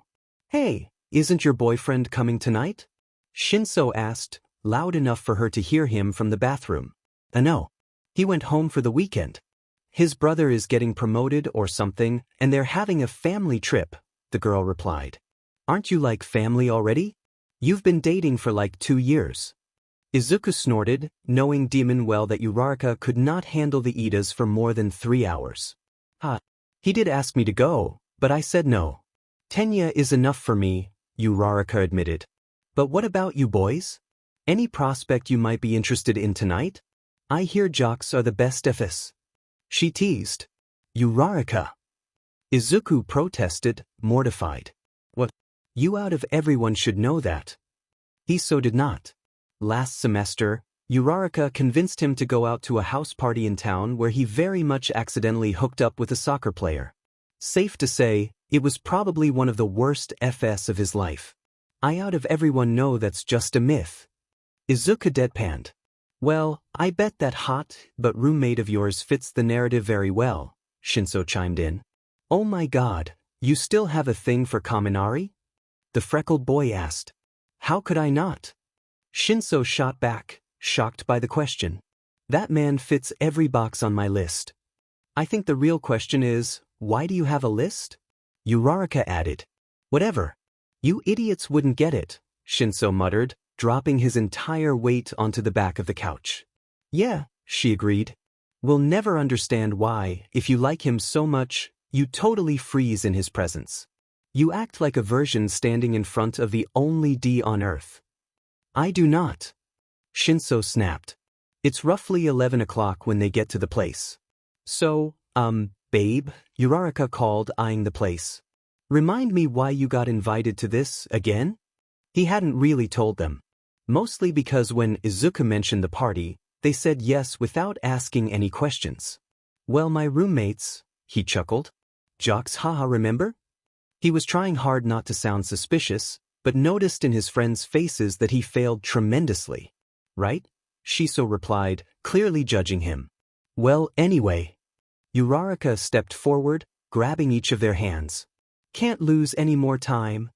They stepped inside, and a flood of people forced them to back down instantly. The music was so loud the windows rattled like they might shatter at any second. People dancing everywhere on couches, counters, even on top of tables. And there was someone hanging from the top of the stairs? Izuku couldn't exactly care about that at the moment. Right now, he was on a mission. And he had to find Bakugo first. Hey, I'm gonna grab us something to drink from the kitchen, Izuku yelled over the music, pointing his thumb behind his back. Why don't you guys go find a spot where we won't suffocate to death? They both nodded in agreement, and Izuku takes it as his cue to dive into the mass of bodies between him and the kitchen. As he weaved through the crowd, his eyes searched for that unmistakable spiky blonde hair. Where they see? When he reached the kitchen, not only did he find a half-full, abandoned bottle of tequila but Bakugo, making out with some dark-haired girl. Ugh of me. He muttered under his breath, knowing that what he was about to do could easily get him another black eye. Which was bad, considering the faint bruise Bakugo had so kindly given him last week was still visible. Izuku approaches the pair, almost unnoticed until the shorter girl pulls away and locks eyes with him, glaring like he'd personally ruined her night. Can we help you? She snapped. Bakugo turned just as she broke away from their sloppy kiss, his expression settling into pure annoyance. Izuku offered a small, awkward laugh, trying to diffuse the tension. Could I talk to your hookup for a second? He pointed at Bakugo like he was a painting he also wanted to look at. What the do you need, Deku? Bakugo turned to him, clearly bothered. The green-eyed boy grabbed him by the arm, pulling him far enough away that the girl who was definitely not pleased with Izuku couldn't hear them. Well? Izuku asked, pitching his voice low enough to be heard over the music. Have you found her? Found who? The taller replied, mocking. Who we came here to find. Chill out, nitwit. She's probably not even drunk yet. Izuku frowns. What? We need her to be drunk, idiot. Bakugo explained flatly. She may be a gossip but she ain't stupid. She won't tell us she's sober. So, what do we do until then? Izuku questioned, not really up to the plan. Bakugo turned back toward the girl he'd been with. She immediately grabbed his shoulders, and he slid his hands back to her waist like nothing even happened. Well, the blonde smirks over his shoulder. Enjoy the party, Mr. Uptight. Then he's gone back to his makeout session, leaving Izuku behind, blood boiling. The freckled boy snagged 3 red cups to prep the drinks and took a quick shot straight from the bottle once he was done. He made a decision. He was having fun. Whoa, tequila! Uraraka shouted, clearly amazed. They began drinking and dancing and singing and whatever it is people usually do at parties. Izuku rarely allows himself to get dizzy from the burn of alcohol, but if did. Tonight he deserved it. Hey, look who's over there, it's your boyfriend, Shinso. Uraraka pointed so aggressively she might as well be shining a spotlight on the guy. Why don't you go over there? She teased. Smooth talk him. Ha, right, Shinso scoffed. I don't even know if he plays for my team. I'm pretty sure he plays for both teams. Izuku said, encouraging. How do you know? Shinso shouted. I live with the guy. Just trust me, the green-haired boy affirmed. Go over there and make some small talk. He doesn't bite, that I know of. Uraraka finally shoved Shinso toward Kaminari and gave him an enthusiastic thumbs up, earning a muttered F you in return. They watched as the purple-haired boy approached Kaminari and struck what was almost certainly a painfully awkward conversation. Uraraka laughed at the sight of the very thing she provoked. So, she turned to Izuku, what about you, lover boy? Izuku smirked awkwardly. What about me? We need to find you someone who can take you home tonight. Uraraka? He got cut off. Don't Uraraka me. Your butt is getting fed tonight, and I don't care what you have to say about it. For some reason, Bakugo's words echo in his head. Mr. Uptight. Izuku decided he was going to be anything but uptight tonight. Alright, he agreed. Let's get me someone. They both took what Uraraka so kindly called a slot round, which only consisted of them scanning the room for a half-decent guy Izuku could flirt with. He wasn't exactly confident about how this was going to turn out. It had definitely been a while. Oh. Uraraka perks up. What about him? He looks foreign. Might be an exchange student, she grinned. Think about it. He's cute, you hook up and don't have to worry about seeing him again. Charming, Uraraka. Izuku replied. But yeah, he might be just what I need. They put their plan in motion. It was tricky with guys. You never know if they're straight or not. So a couple years back, they developed a system, something subtle enough to test the waters without Izuku humiliating himself. Izuku was cute. Or at least good-looking. And even if he didn't work out like before, his but remained one of his best assets. They drifted close to the guy and began dancing casually, turning every now and then to see if they could catch his eye. He was tall, maybe a bit taller than Izuku. Brown-haired and with big sharp eyes. It didn't take long before during one of Izuku's turns he caught the guy smiling at him in a very inviting way. Thinking, that's my sign, Izuku muttered, before remembering Shinso was somewhere else trying to charm Kaminari up. Hey, what about you? I don't want to leave you all alone. Don't worry about me, Uraraka said easily. I think I see Yaoyorozu over there. I'll go say hi. But, Izuku started. Have fun, babe, she yells, already disappearing into the crowd. He watched just long enough to make sure she did find Yaoyorozu. Hey, a voice said from behind him, your friend left you alone? Izuku turned and came face to face with the guy he'd been watching all along. He'll do just fine. Yeah, she thought I might be good on my own. Oh? The guy asked, his tone unmistakably flirty. Should I leave then? No. By all means stay. Izuku replied, boldly grabbing him by the arm. He got a smile in return. I'm Rody, the man said. Midoriya. Nice to meet you, Midoriya. Izuku quickly lost track of time, not only dancing and drinking, but actually managing to hold a conversation with him. Do you mind if we go find somewhere quieter? Rody suggested, already taking Izuku's hand. All these people are getting on my nerves. Yeah, he agreed. That sounds good. One of the many mistakes one can do at a house party is open up the door to a room and expect it to be empty. It almost never is. There's always someone already inside, vomiting, passed out, making out, or taking it a step beyond making out. It was a big house, so unfortunately they ran into all of those possibilities before finally finding an empty room. Well, Rody said with a grin as he shut the door behind them, that took some effort, didn't it? You could say that, Izuku laughed. Rody sat down on the bed where the freckled boy was already settled, his drink still in hand. So what's your story, Midoriya? He asked. How'd you end up in this room with me tonight? Izuku felt a flicker of nerves. Small talking was easy when it was just flirting, but actually talking about himself was another story. Well, he started. I just felt like letting loose for once. I can definitely help with that. Rody leaned in and kissed him. Izuku responded almost desperately. God, it would be embarrassing to admit how long it had been, but it really had been a while. Before he fully registered it, they were lying back on the unfamiliar bed, tangled together, making out. They tasted like cheap alcohol and Sprite. Rody smelled faintly of peppermint, warm and oddly intoxicating. Izuku wasn't sure whether it was just need or something more, but he was dead willing to let it go wherever Rody wanted. God, Rody murmured, pulling back slightly, you taste like apples. That was a first. The green-haired boy only giggled, leaning in to kiss him again. No clothes went flying, but their hands roamed freely, faces, shoulders, waists. It was dangerously easy to forget the rest of the world was outside of the door when you felt so drunk on someone else. And then because things never went exactly the way Izuku wanted them to, a second door inside the bedroom flew open. A very, very drunk pink-haired girl stumbled in. Oh my gosh, I'm so sorry you guys. She slurred. I think I opened the wrong door. Oopsies. She slammed it shut only to open it again 5 seconds later. Whoa, you're also here? I thought I opened the other door. There was no other door. It was a bathroom. Should we help her or? Rody started, but Izuku was already vaulting off the bed.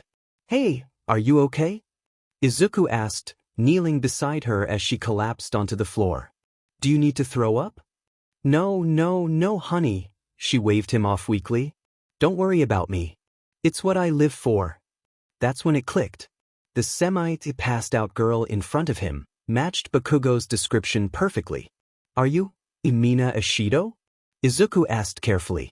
Her eyes snapped open, wide, like he'd just told her something life-changing. Yes. She leaned toward him. How do you know me?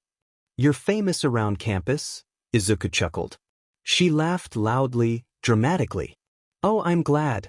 I'd hate for people to ignore my awesomeness. She shook her short, curly pink hair. She must have immediately regretted it, because she quickly lurched forward into the toilet with a retch. Oh God, Izuku turned around to face Rody. Could you check the closet? See if there's anything we can clean her up with. He glanced back at Ashido, maybe some clothes too. Yeah, on it.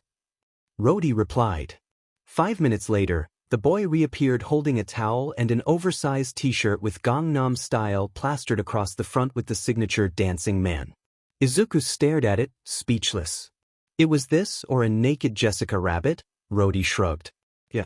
It'll do. Izuku said finally, taking both things into his hands. He tried cleaning her up as best as he could and managed to get the shirt over her arms. My God. Gangnam Style. The door burst open with a loud thump. Both Rody and Izuku turned just in time to see a very drunk Bakugo stumble in with a redhead. They weren't kissing so much as devouring each other. The girl shoved Bakugo back onto the bed, already scrambling to climb on top of him. Izuku coughed, making the girl jerk away, her face blushing bright red in mortified horror. What the F-Deku? Bakugo snapped, indignant. We're busy, Izuku said, pointing toward the bathroom, where Ashido's face was still buried deep in the toilet. Oh shit. Bakugo's facial expression shifted the moment he recognized her. Well, he said smoothly, turning back to the girl, this was fun, sweetheart. But I'm gonna have to let you go. What? But, she started, only to be cut off when Bakugo physically ushered her out of the room. Don't get me wrong. It's not you, I just need to attend this. He added, slamming the door shut on her face. A faint whimper echoed from the hallway. Bakugo turned back around and locked eyes with Rody. You too, One Direction. Witty, Rody replied dryly before turning around to Izuku. Can I call you when you're done? He said, already handing his phone out. Yeah, Izuku said, typing his number in. I'd like that. Great. Rody smiled. See you, Midoriya. He gave a small wave before slipping out into the hallway. You into condescending pricks much? Bakugo shot at Izuku, his eye twitching. You're one to talk. He replied, not looking away. Tisk. Bakugo clicked his tongue, changing the subject as he stepped closer to the bathroom. So what about Pinky over here? Can't hold her alcohol? Screw you, Bakugo, Ashido said from the toilet, her voice echoing off the porcelain. I could recognize that smug tone anywhere under any substance. Hello to you too, Bakugo said flatly. We've got something we want to ask you. Ask me later, another wretch. Busy. Clearly. Bakugo muttered, scrunching his nose. I'll help you, Izuku said, stepping in. Ah? Thank you, Ashido cooed. She tried to reach for Izuku's face but with her head still down, she ended up patting blindly until she found his cheek. You're very sweet, honey. Not like other people I know. Bakugo scared at that and looked away.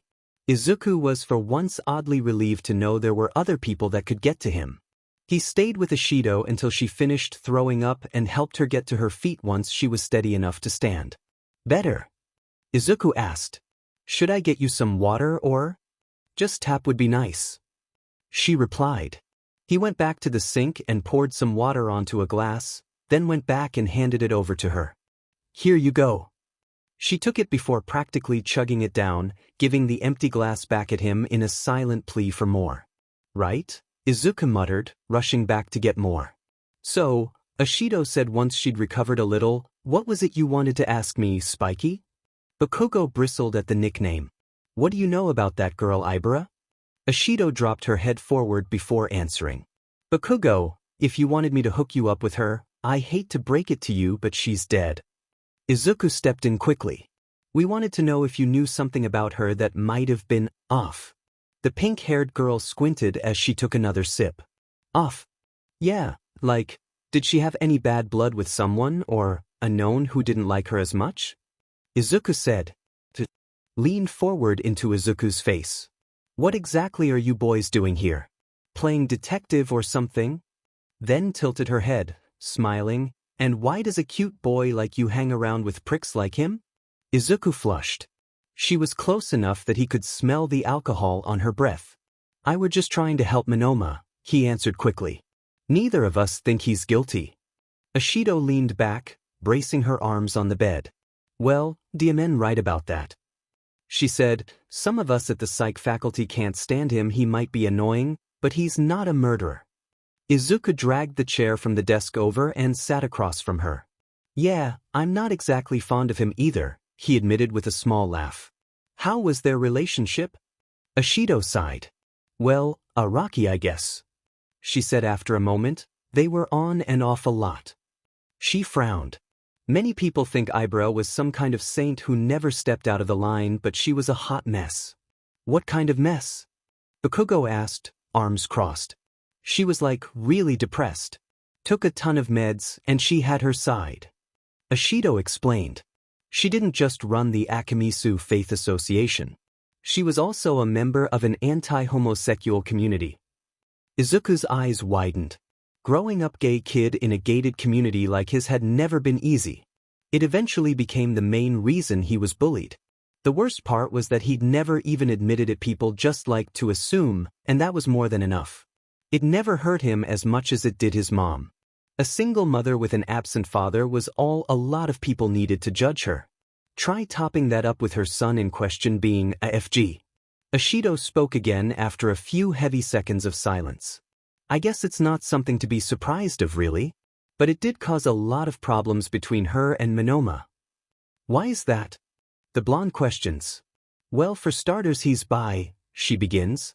Something she never really took the right way. And she made him go to a ton of those reunions. Said he might get cured, or something. She scoffed. And she didn't approve of a bunch of his friends either. You might guess why. She finished her water, suddenly remembering something. Like this guy, Shinso, she laughed. He's so emo, I love him.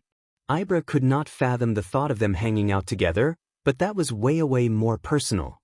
She straightened to continue her story. You see, back in freshman year, Shinso and Monoma had like a thing going on that began after the red splash, but they figured they were both better off as friends, right? She gestures emphatically. Well, it drove Ibara absolutely insane. She basically forbade Monoma from being friends with the guy, but he refused. Said he was one of his closest friends and whatnot, and so they agreed barely. May I say that he would only hang around Shinso whenever she wasn't around. Izuku went blank. Shinso? One of his own closest friends. How did he not know that? They had been friends for almost 3 years now. For all he knew, Shinso rarely went out with someone. It was a topic that never really got brought up either, so he just thought the guy didn't have anything to share at all. The realization left a bitter twist in his chest. Somehow, it felt like a betrayal. Anyway, that's that. Ashido finished. Why did they keep getting back together if their relationship was toxic? Izuku asked, frowning. Well, you can't tell anyone I told you this. I'd get killed. Ashido raised a finger at him, making him promise before revealing the truth. For what I know, it was kind of an arranged thing, she lets out. Her parents are like dead rich, and they wanted her to marry someone who could match her status, so. What? Both boys said in unison. I'm sure they did care about each other on some level, Ashido went on, but each time they broke up, they were basically forced to get back together until that night, that is.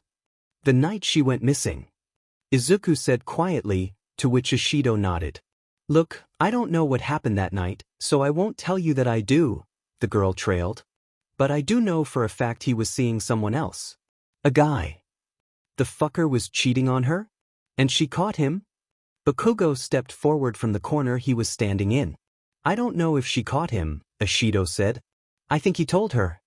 He'd been wanting to tell her for a while. How long had Monoma been seeing this guy? Izuku asked. A month. Maybe 2, she replied. He's a friend of his from home, doesn't go to Akimizu. It started over the summer. The three of them settled in silence. Bakugo and Izuku stared at nothing, processing what Ashido had just told them and what it meant for Monoma. One thing was clear to both of them, it didn't mean anything good. The pink-haired girl looked down, her gaze drifting from her feet to the bathroom doorframe as a harsh gulp was heard from her throat. I think I need to throw up again. Right? Izuku stood up. Come on. Izuku lost track of how long they stayed in that room, helping Ashido steady herself and waiting until she felt well enough to head outside. I can help you get home if you need, or do you have anyone we can call? Izuku offered, not minding if his night came to an end. Honey, I couldn't ask you to do that. She waved him off. Besides, I live really close by 2 blocks away, in that pink building. You know the one. As a matter of fact, he did. That's where Uraraka lived. Well, that's perfect, he said brightly. My best friend lives there too. I can walk you both. Oh, ain't that a treat? Ashido smiled. That'd be wonderful, thank you.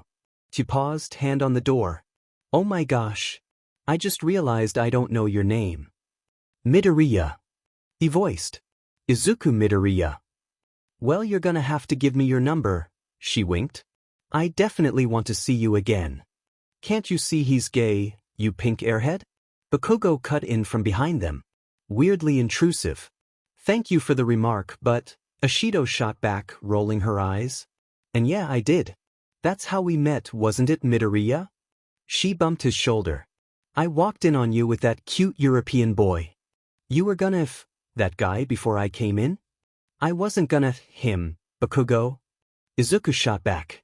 And if I was, it wouldn't be on some random bed. I have more decency, not you would know anything about that. Yeah, whatever. Bakugo stopped. I better go look around for that redhead if we're done with Pinky over here.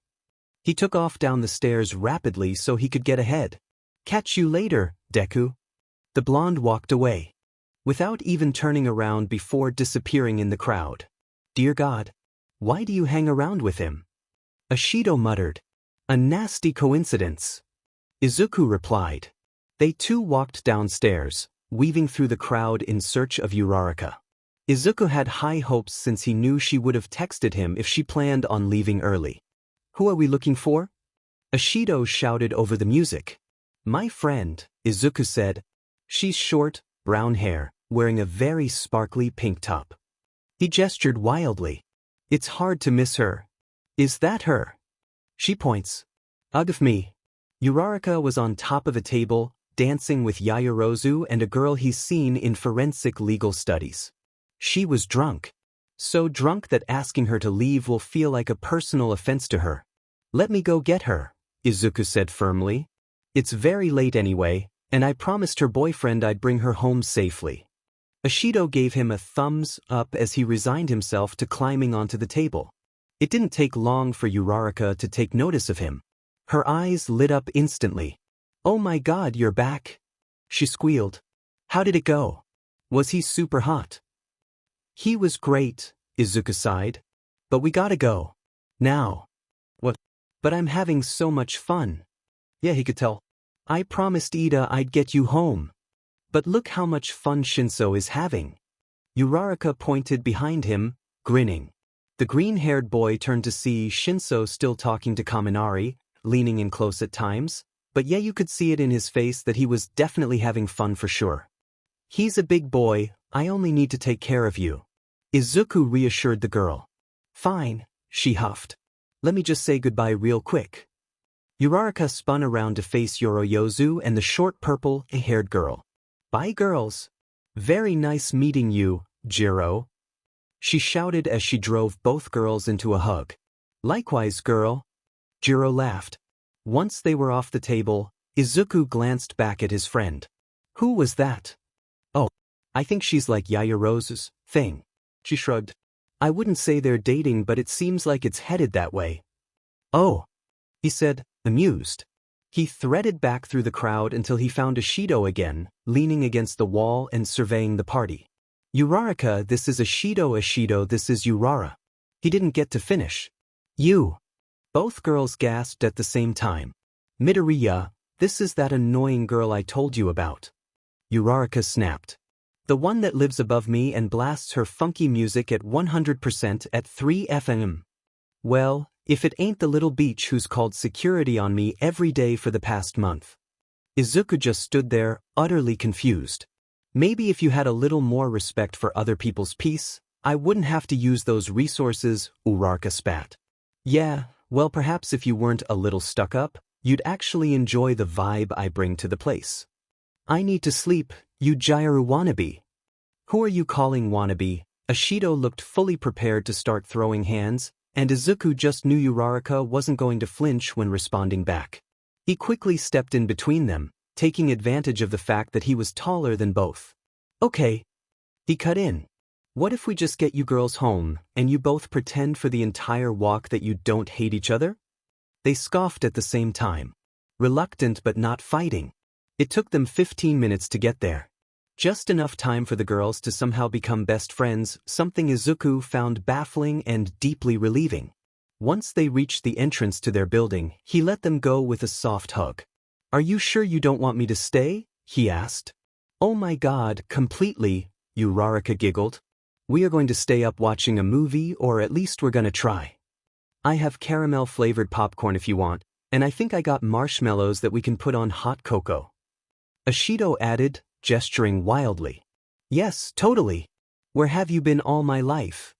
Girl, living upstairs, Ashido laughed. It was about time you also realized how cool I am. They headed inside after shouting their goodbyes to Izuku, practically holding hands. Girls like us. Thankfully, the entrance back to campus was about a 5-minute walk in the opposite direction, though the cold air already promised to make it miserable. Izuku sighed in resignation and took a step toward home when his phone buzzed in his pocket. He pulled it out, checking the time before the notification. 3:15 a.m. Unknown number. Huh. He muttered to himself. Unknown. Hey, are you free? Or is that Kevin McAllister lookalike still bothering you? Brody. Izuku. I'm free, huh? I was just heading home. Location shared. Rody, you're welcome to crash here if you want. Izuku hesitated for a few seconds. The moment had been clearly ruined by Ashido and Bakugo earlier, sure, but Rody had said he wanted to see him again. Then again, it was already late, and he promised Dr. Yagi he would stop by early tomorrow morning to review some case files and… Rody, I'll be waiting, Midoriya. Izuku turned away from home. Izuku had to give it to him, it was a nice apartment building. He quickly sent an "I'm here" text and waited, hands tucked into his jacket pockets. It took about 2 minutes for Rody to show up in the lobby, smiling as he waved him inside. The apartment was even nicer. Warm wood framed the windows and floors, the walls shifted from clean white to a forest green depending on the area. A set of mahogany velvet couches faced a massive TV, and the kitchen bar matched the entire aesthetic, complete with a sleek coffee machine and an impressive wine collection. Whoa, I love the place, Izuku breathed. He glanced at an abstract painting that looked far more expensive than anything he owned. I surely thought you were an exchange student. Rody let out a little laugh as he closed the door behind them. I am, he said. The place used to be my dad's. He left it to me when he passed. Oh, Izuku hummed, his tone gentle. I'm really sorry. Don't be, Roy shrugged, moving towards the kitchen bar. It's probably the only good thing I got from him anyway. Can I fix you a drink? He offers. To be honest, I think I'm still a bit drunk, Izuku scoffed. But I'll take a glass of water. Sure thing. Rody poured him a glass and handed it over, their fingers brushing briefly. I wasn't sure you were gonna come. Rody admitted once he was close again. Izuku chuckled. I didn't feel like calling it a night yet. Yeah, me neither. The brunette said quietly, stepping closer. Being up at 3 a.m. doing nothing isn't my idea of a good Friday night. He takes a sip of his own glass, flinching slightly afterwards. What is that, vodka? Izuku wonders. No. Iced tea. Rody smiled. Way too cold if you ask me. Izuku laughed. He wasn't sure why little things like that made him feel more at ease around him. So, Izuku ventured, what do you usually enjoy doing on a Friday night? Usually, Rody looked up, thinking. I go out, try to find someone interesting to bring back here, and if I fail I watch Modern Family. Really? The green-eyed boy chuckled. And how often do you fail? He teased. It's the first time I don't. Rody took one last long sip of his drink before setting both glasses down on the coffee table and stepped closer, not quite closing the distance yet. I'm glad it's with you, he murmured before pressing his lips softly with Izuku's. He responded almost immediately, struggling to keep up with the soft, careful pace Rody is leading with at first. The brunette framed his face, steady and warm, before Izuku pressed closer, drawn to him. It took them a few minutes to crave more, to grow hungrier. Rody walked them back without breaking the kiss until Izuku's back hit a wall. He braced himself there as Rody deepened it. The kiss grew messier. Putter. Their hands lost all restraint, all over one another like they couldn't help themselves. Rody trailed his mouth from Izuku's lips to his neck, fingers slipping under the hem of Izuku's shirt as he let out a quiet sound he didn't bother holding back. I'm sure you'd also love the bedroom. He whispered near his ear, making him flinch with the warmth of his voice. Izuku exhaled, smiling. Oh yeah? Which way is that? Over here. Rody walked backwards, tugging Izuku along with him, helping him out of his shirt and tossing away his own in the process. They reached a door. Rody twisted the knob behind his back and turned, guiding Izuku inside first. The room was dark, lit only by the street lamps pouring in through a floor-to-ceiling window. Their skin glowed faint blue against the shadows.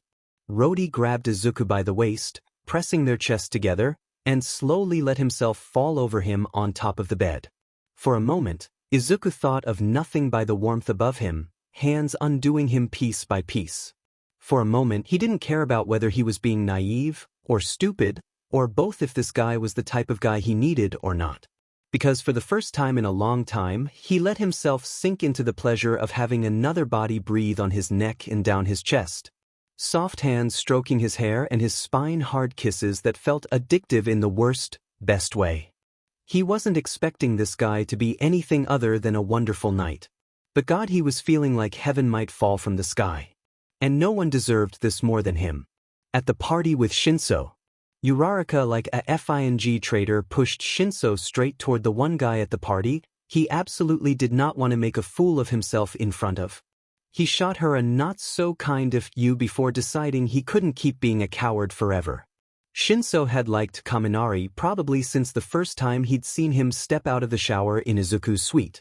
As far as he could remember, he'd had to actually look down and physically reboot his brain for a full minute. But hey, this was his chance. Opportunities like this didn't come around so often. A party, dim lights, alcohol, and the perfect getaway excuse if he got rejected. Okay, he muttered to himself, hyping himself up as he approached the blonde. What am I gonna say? Hey, you look cute in those jeans. Can I get your number? You remember me? I'm your green roommate's friend, no? Oh God. His mind was running at 100 miles a minute. Unfortunately, his feet never stopped moving until he was standing right in front of Kaminari. The guy turned to look at him with a wide, easy smile. Jesus, he was so cute it wasn't even fair. Drink in hand, head bopping slightly to the music. Shinso opened his mouth to speak. Nothing came out for a solid 7 seconds. Hi, he finally managed. Hey there. Kaminari replied brightly. Cool party, huh? Shinso wanted to kill himself. Kaminari laughed. Sure. Could use a better DJ though. This newbie can't measure up to my talents. He flattered himself. You DJ? Yeah, the blonde lit up instantly, and I play the bass too if you're ever interested in putting together a band. Shinso let out a small, surprised laugh. I feel like I know you from somewhere, Kaminari noted. Have we met before? I'm friends with one of your roommates. Right. He snapped his fingers. You're friends with Midoriya. Is he here? We never get him to come to these things. Shinso stops for a second to give his answer, siding his head. Well, he and Uraraka left me here. He turns to find them only to notice they're gone. Those fuckers. I don't know where they're anymore. DMN. That's super rude of Uraraki and Midomon. Kaminari shook his head. Don't worry, man. You can keep me company. Shinso exhaled. I'm Shinso, by the way. Kaminari. He pointed at himself. Are you also a law major? God, no. They're insufferable. Shinso scoffed. I'm a psych major. Cool. I'm a business major. Shinso already knew that. He knew so much about Kaminari already it was actually embarrassing. They kept talking about everything and nothing at all for what felt like hours. Shinso managed to make Kaminari laugh a few times with dry, offhand comments. He was never funny on purpose, but right now he was trying very hard to hit the perfect joke each time. It also wasn't that hard. Kaminari liked to laugh. And Shinso quickly realized he loved being the reason. When he checked his phone again, the clock already read 3:15 a.m. People were leaving or being kicked out. Do you wanna go? He asked Kaminari, unsure if it sounded like wanna leave or wanna leave with me. Yeah, Kaminari said easily. All that dancing made me hungry. Wanna grab something to eat? Yeah, Shinso replied, forcing his casual tone. I could eat. They ended up at some random place down the street that served kebabs and got one each. Oh my god. These are amazing. I could eat this every single day. Kaminari said in between bites, cheeks full. Don't spit your food at me. Shinso laughed. Kaminari grinned and pretended he was about to throw his plate at him. Shinso then gathered every ounce of courage in his body to ask him a question. Hey, he trailed. Are you, seeing anyone right now? I'm looking at you. Kaminari said through a mouthful of food. Shinso's face must have been way too obvious because Kaminari laughed at himself when he realized what he meant. Oh. He squished his eyes. No, not really. He said before asking back. What about you? Nope. Me neither. Well, that's all right. Kaminari shrugged before getting back to his kebab. Somehow it went right over his head. After they finished eating, they walked together back to campus. Each of them living on opposite ends. Oh, can I get your number? Kaminari asked suddenly, holding out his phone. We should definitely hang out again. Yeah, I'd love that. Great. Well, good night, Shinso. I'll see you around. Kaminari waved and headed off. Once he was far away enough, Shinso let out a muffled scream and dropped to his knees in disbelief. Oh my freaking god. Later that night, when he finally made it back to his suite, he found Bakugo sprawled on the couch, scrolling on his phone. Sup? Bakugo muttered without looking up. Hey, why are you still up? Shinso asked. Couldn't sleep. I've got too much on my mind. Shinso only hummed, wishing him good night before stepping into the bathroom to brush his teeth and ready himself for bed. It wasn't until he plugged his phone in beside his nightstand that it buzzed. It was nice meeting you, smiley face. Shinso smiled like a complete idiot.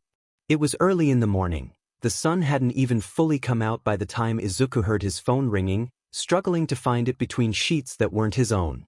It hit him like a truck once he realized what had happened. He had slept with Rody last night. The fogginess of alcohol began to lift as he glanced around to the messy room.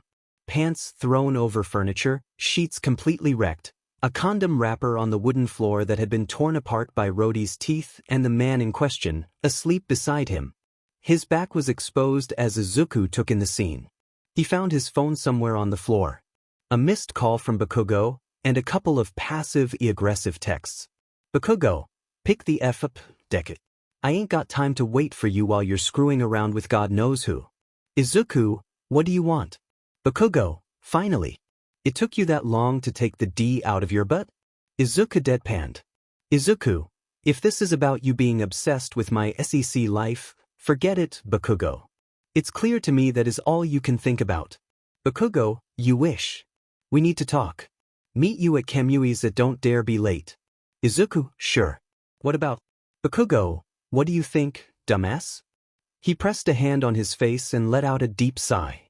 Before meeting Bakugo, he'd have to go back to his dorm to change, take a shower, and stop by Dr. Yagi's office. The clock read 7:45 a.m. He hadn't slept more than 3 hours at best, but whatever. He knew the consequences of his actions when he chose to take them. He stood up and began scouring the room for his underwear and pants. Even though he tried to be as quiet as he could, Rhodey stirred up with a soft, drowsy grunt. You're leaving already? He asked, propping himself up on an elbow. Don't I get a kiss goodbye? Izuku glanced at him, nervously ducking his face. I'm sorry, I just really need to go. Rhodey sat up, eyelids still half closed. Let me at least get you some coffee so you don't run on an empty stomach. Izuku checked his watch. He'd promised Dr. Yagi he'd be in his office by 9.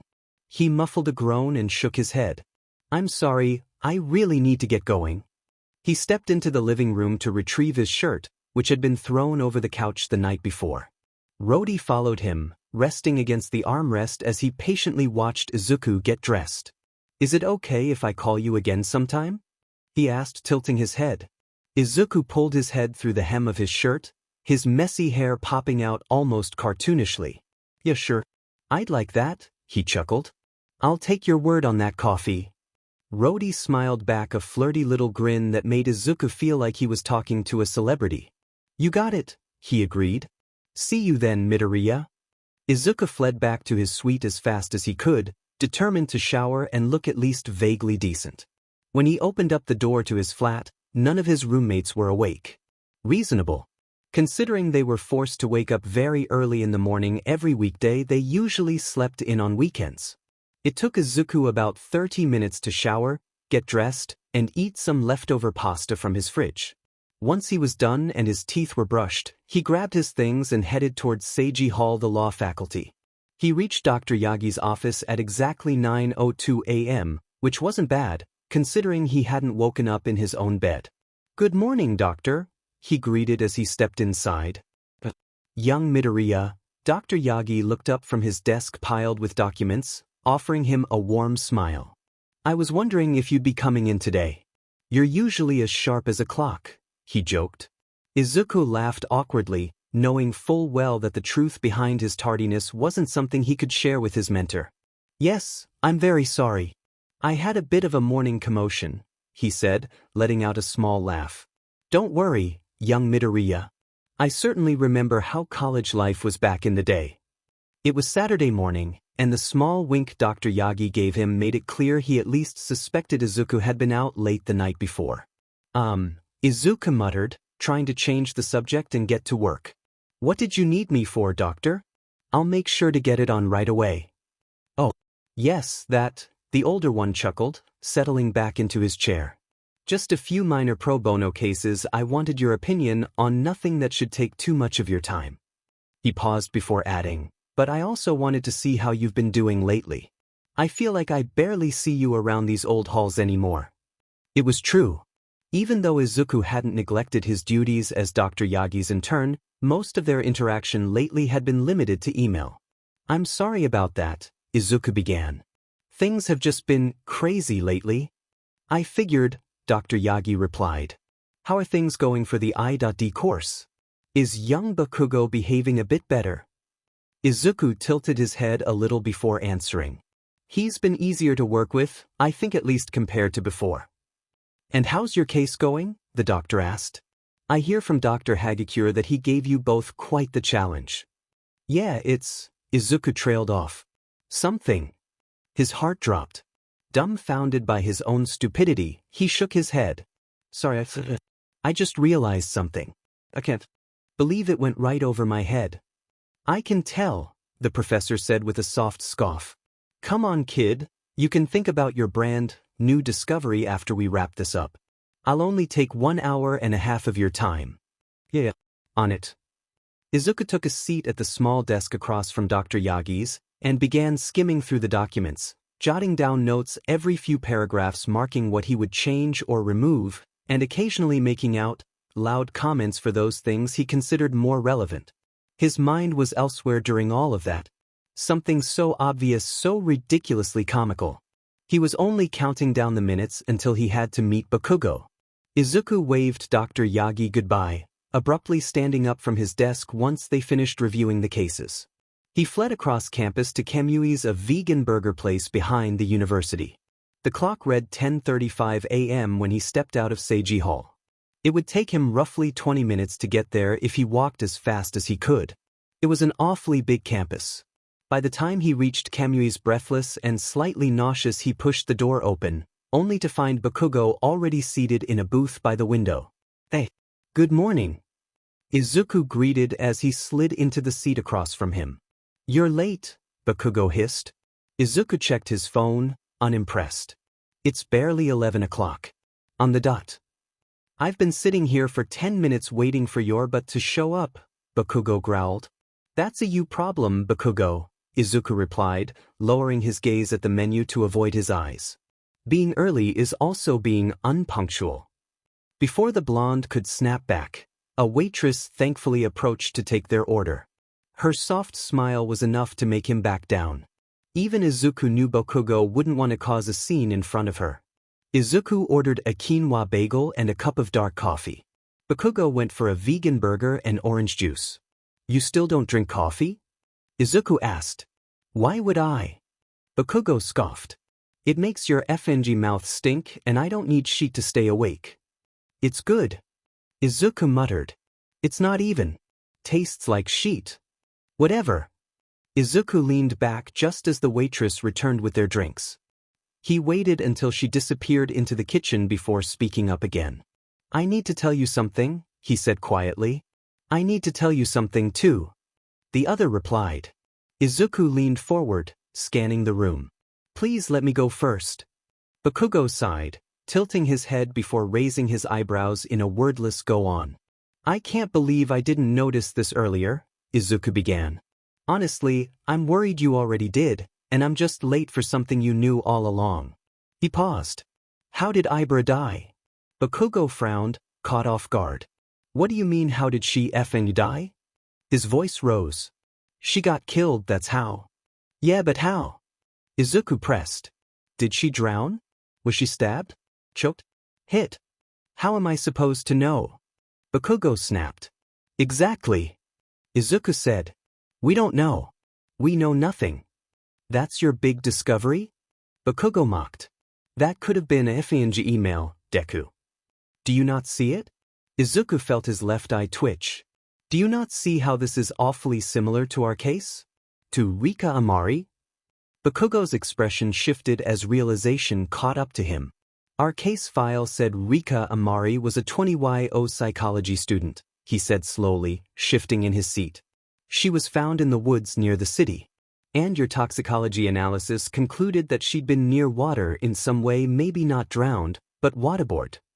They both fell silent when the waitress returned with their food. Bakugo had completely forgotten they were supposed to eat. "So what are you saying?" he finally asked. "You think our I.D. professor killed the girl and had a laugh by making her death like one of his case files?" "No," Izuku shot back. "But I don't think this is a coincidence. I think—" He hesitated. "Someone knew about the case files. And in some twisted way, they're using them to kill people in real life. But I don't know." He stopped, staring at a random stop at the table. "But it's gotta be connected somehow. And you're right, I do think it's going to happen again. The next death is also gonna be like one of the case files, I just know it." "And now what?" Bakugo asked, sitting straighter. "How are we going to know who's next? We've got the pattern now, sure, but the motive? The date? We've got sheet." Izuku looked up. "Do you still have the envelope?" Bakugo dug into his pocket and pulled out the already wrinkled piece of paper, sliding it across the table. Izuku picked it up slowly, running his fingers over the thin, worn surface before pulling the letter out and reading it again. Purity is a delicate thing. It wilts the moment the truth comes in touch. One cannot pretend to be a savior when the one in need is left to drown. Behind every pure thing lies something tragic. The first to fall, but not the last to lie. Izuku read it over and over again for nearly 3 minutes. I feel like I've read this before, he said at last. No sheet, Sherlock.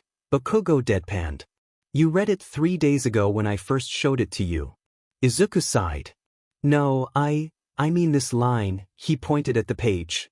Behind every pure thing lies something tragic. That's a quote. Or at least, a reworded one. It's not exactly like the original. What's the original? The blonde asks. I can't remember. Izuku admitted, rubbing his temple. I think it's from the picture of Dorian Gray. Bakugo crossed his arms and leaned back. How is that relevant? Well, Izuku began slowly, eyes still on the letter. It's a book about a man who wants to stay pure, untouched by consequence.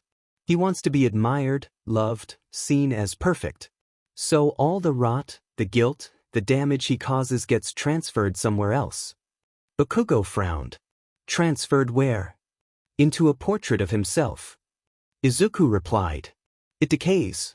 It's the thing that shows what he really is while he stays clean. He swallowed. The whole point is that you can't separate purity from responsibility. If you try to stay spotless while others suffer, something else has to carry the damage. He exhaled. I mean, the entire thing talks about how purity is only an illusion if your true self is not who you claim it is. So what you're saying, whoever did this thinks they're somehow punishing that girl for pretending to be good? Izuku nodded, barely. Bakugo scoffed. Ain't that a beach? Killing people over a FNG book. Not over a book.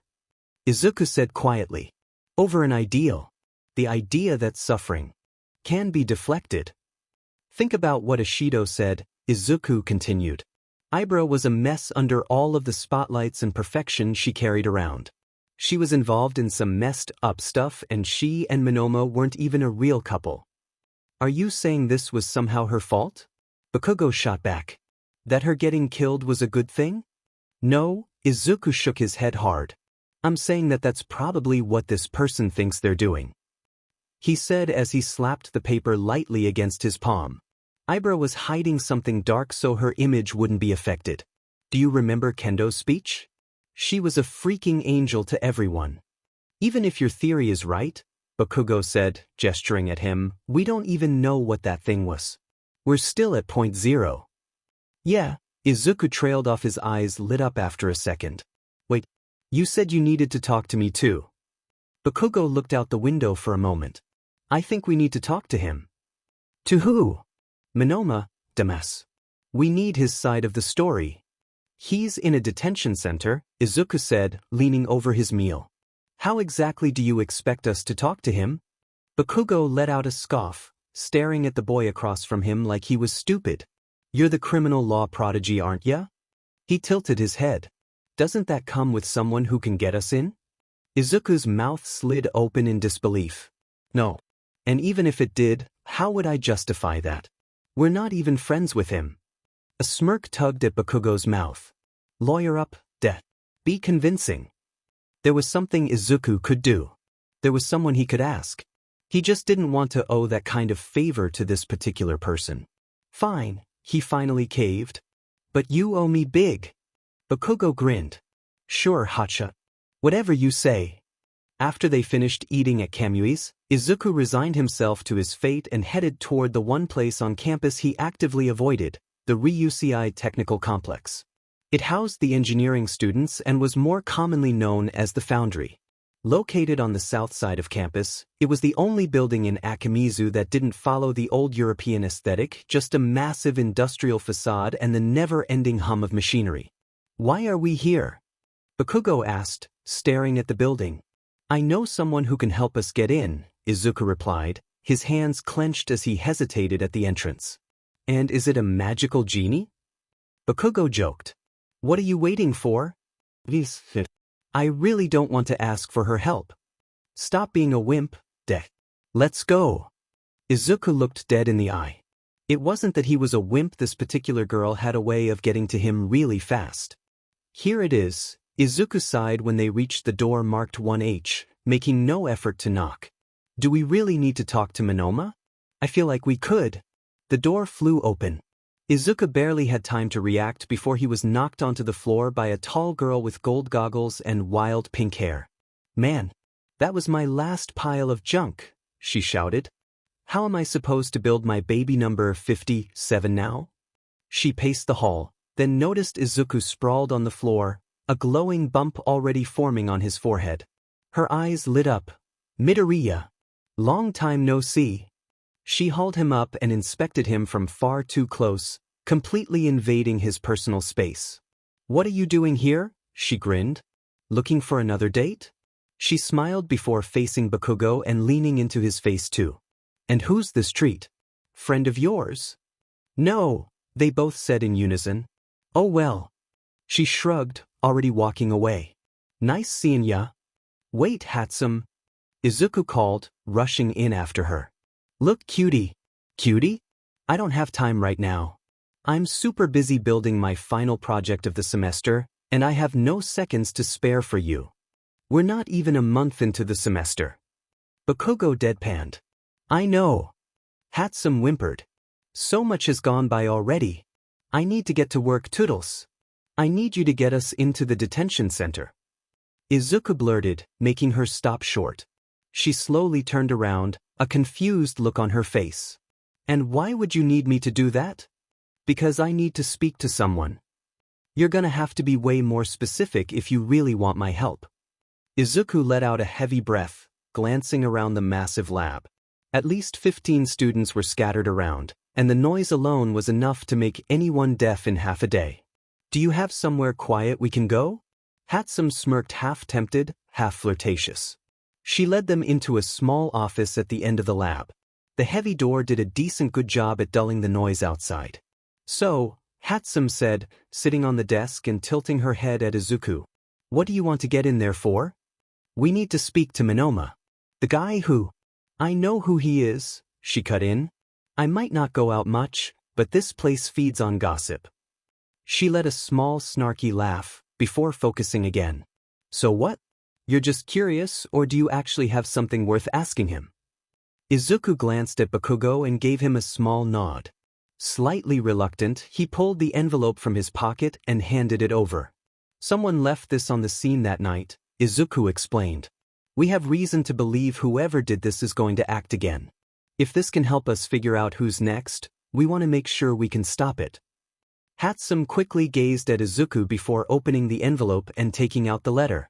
She didn't even try to read it, tossing it aside to take out the flower inside. You little beach, this is... Bakugo snarled, reaching for the paper up as Hatsum shushed him sharply, holding a finger to her lips. A white camellia, she murmured, staring at the delicate little thing like it was the most precious object in existence. Completely lost in it. How do you know? And why do you even care? Bakugo scoffed. It's a stupid flower. My dad owns a greenhouse in the countryside, Hatsum said. We grow all kinds of flowers and the white camellias hold a special meaning. She grinned at them. Not that you boys would know. And? Bakugo pressed. And if you let me finish I'll tell you what it is, she snapped, her eye twitching. Hatsum sighed exaggeratedly, turning the flower slowly between her fingers. White camellias have always been known for being the purest of flowers, she said. Clean. Untouched. They're the kind of flower people use when they want to look morally superior or in funerals depending on who you ask. A short pause. But they're funny little things, she continued. They don't wilt slowly. They're too proud to fall apart. Petal by petal. She let the stem slip from her fingers. The flower dropped whole onto the desk. Their entire head falls at once. Not common amongst flowers. Bakugo frowned. So? Hatsum looked up at him, eyes sharp. So they're associated with sudden death. Downfall. Usually of a samurai if that's relevant. It isn't. Bakugo shot back. She leaned back, hands on the desk, her gaze flicking to Izuku. Well, think of it as a perfect, innocent image that collapses the second it hits the ground. She gestures with her hands. The illusion breaks. It's no longer the pure white camellia, it's just a dead flower. All flowers have meanings, she trails. For an engineering student, I know more about them than I care to admit. This wasn't just because. She picks up the flower again, stroking its pressed petals with her fingers. This mystery killer knows their flowers. And it's definitely a theatrical fucker if they cared enough to use this one. Her eyes returned to Izuku once more, suddenly serious. What's in it for me? Izuku opened his mouth, then stopped. What do you want? Hatsum pushed herself off the desk, pacing around the room while she thought. Let me get involved. Absolutely not. Bakugo snapped. It's obvious to me why you guys need my help. She said calmly. I spent a summer as an intern in the detention security team. She steps closer to Izuku, leaning into his space. Isn't that how we meet, baby? Izuku's face flushed red.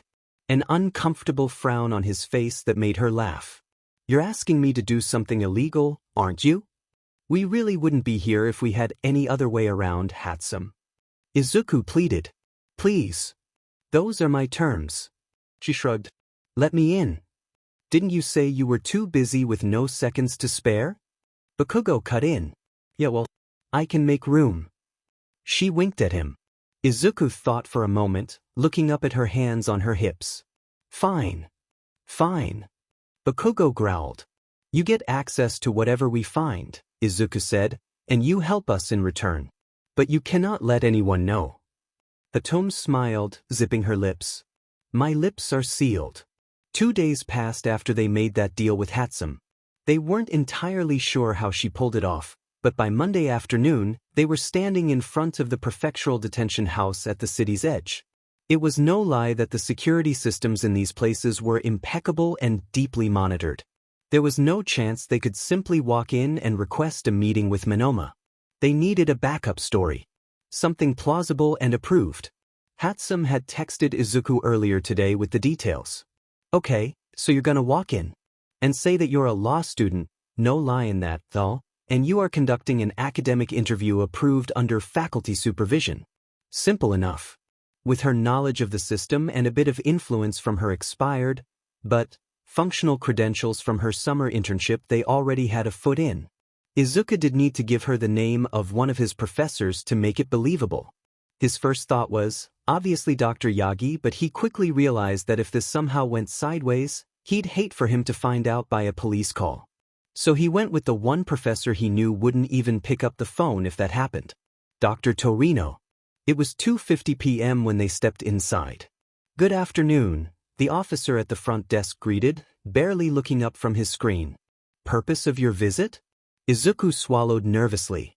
Academic interview, he replied evenly. We're law students conducting a supervised discussion with a detainee. Nito Monoma. The officer's finger paused over the keyboard. Faculty supervisor? He asked. Izuku didn't hesitate. Dr. Sorahiko Torino. Bakugo's jaw tightened beside him. The officer hummed softly, typing something in. The sound of the keys echoed into Izuku's hands shaky and sweaty. He flinched when a door slammed somewhere deep in the building. After a moment, the man nodded. Identification. They slid their student IDs across the counter. The officer checked them, intently comparing them to the image on his screen. Then he slid one of the IDs back. Only one visitor is approved, he said flatly. Izuku's heart sank, even though he'd known it was coming. Bakugo scoffed. Figures. The officer looked up, unimpressed. You can wait outside. Bakugo turned to Izuku sharply. The hell I will. Izuku caught his sleeve, just barely. It's fine. He glanced at the officer, then turned at Bakugo, eyes wide. It's fine. Bakugo stared at him for a long second. Then he clicked his tongue and stepped back. Whatever, he muttered. Don't take long. He turned and exited the lobby, disappearing into the street. Izuku managed a tight little nod. Follow me, the officer said, gesturing to Izuku. Once the man was ahead enough of him, Izuku breathed out, rubbing his hands against his thighs. He didn't turn around. The officer led him through a door that could only be unlocked by an ID card. Put any object you have with you on this tray, he instructed. You'll be scanned before entering. Izuku followed the instructions as if going through airport security. He was ordered to leave his phone behind. Once cleared, he was led into a dim room and left alone. A single chair and a thick pane of glass making a division between him and the other side. He took a seat and waited. 2 minutes passed before the door on the opposite side opened and Monoma was escorted in. He looked even worse than the last time Izuku had seen him. His skin was gray, his under eyes dark and sunken.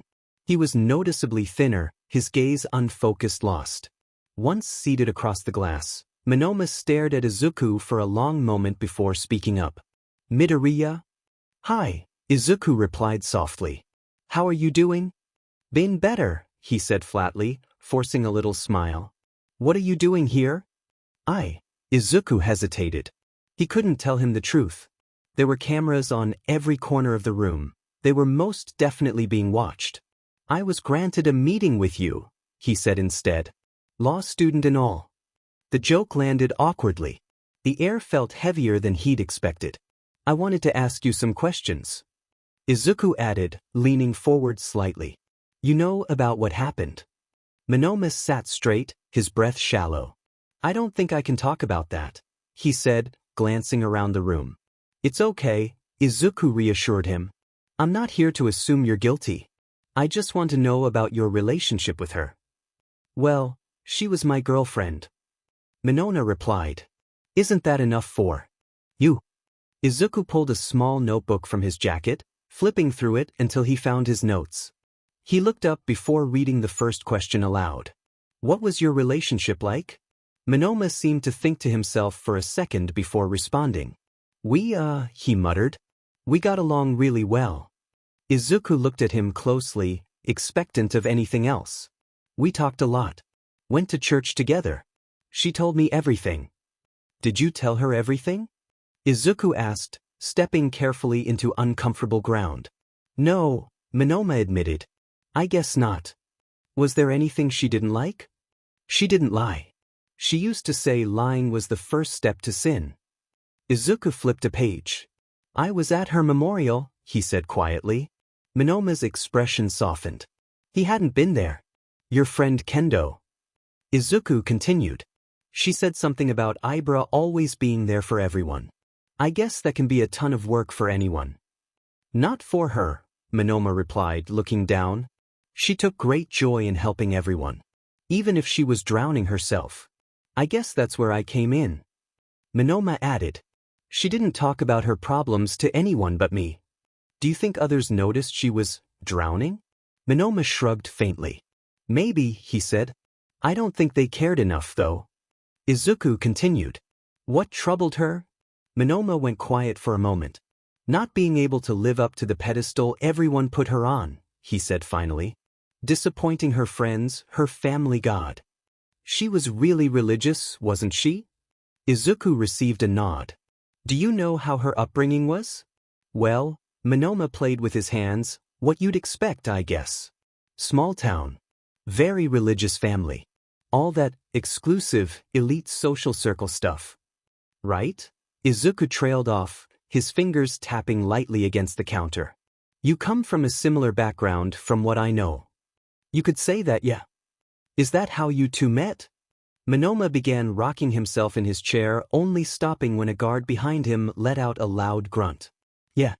He admitted. My parents held a company party a couple of years ago. We were both there, and her parents introduced me to her. Said we should get to know each other since we had both gotten into AU. The blonde took a pause and tightened his jaw. I think we both knew what they meant by that. His mouth twitched. They wanted us to get together. Status and money go way further than love for these people. Did you love her? Izuku asked. Monoma looked genuinely aback. Of course I did. She was my girlfriend. Right? Sorry. Izuku apologized. I understand you broke up a few times, though, and the night she went missing, you had a fight. It's not what everyone thinks.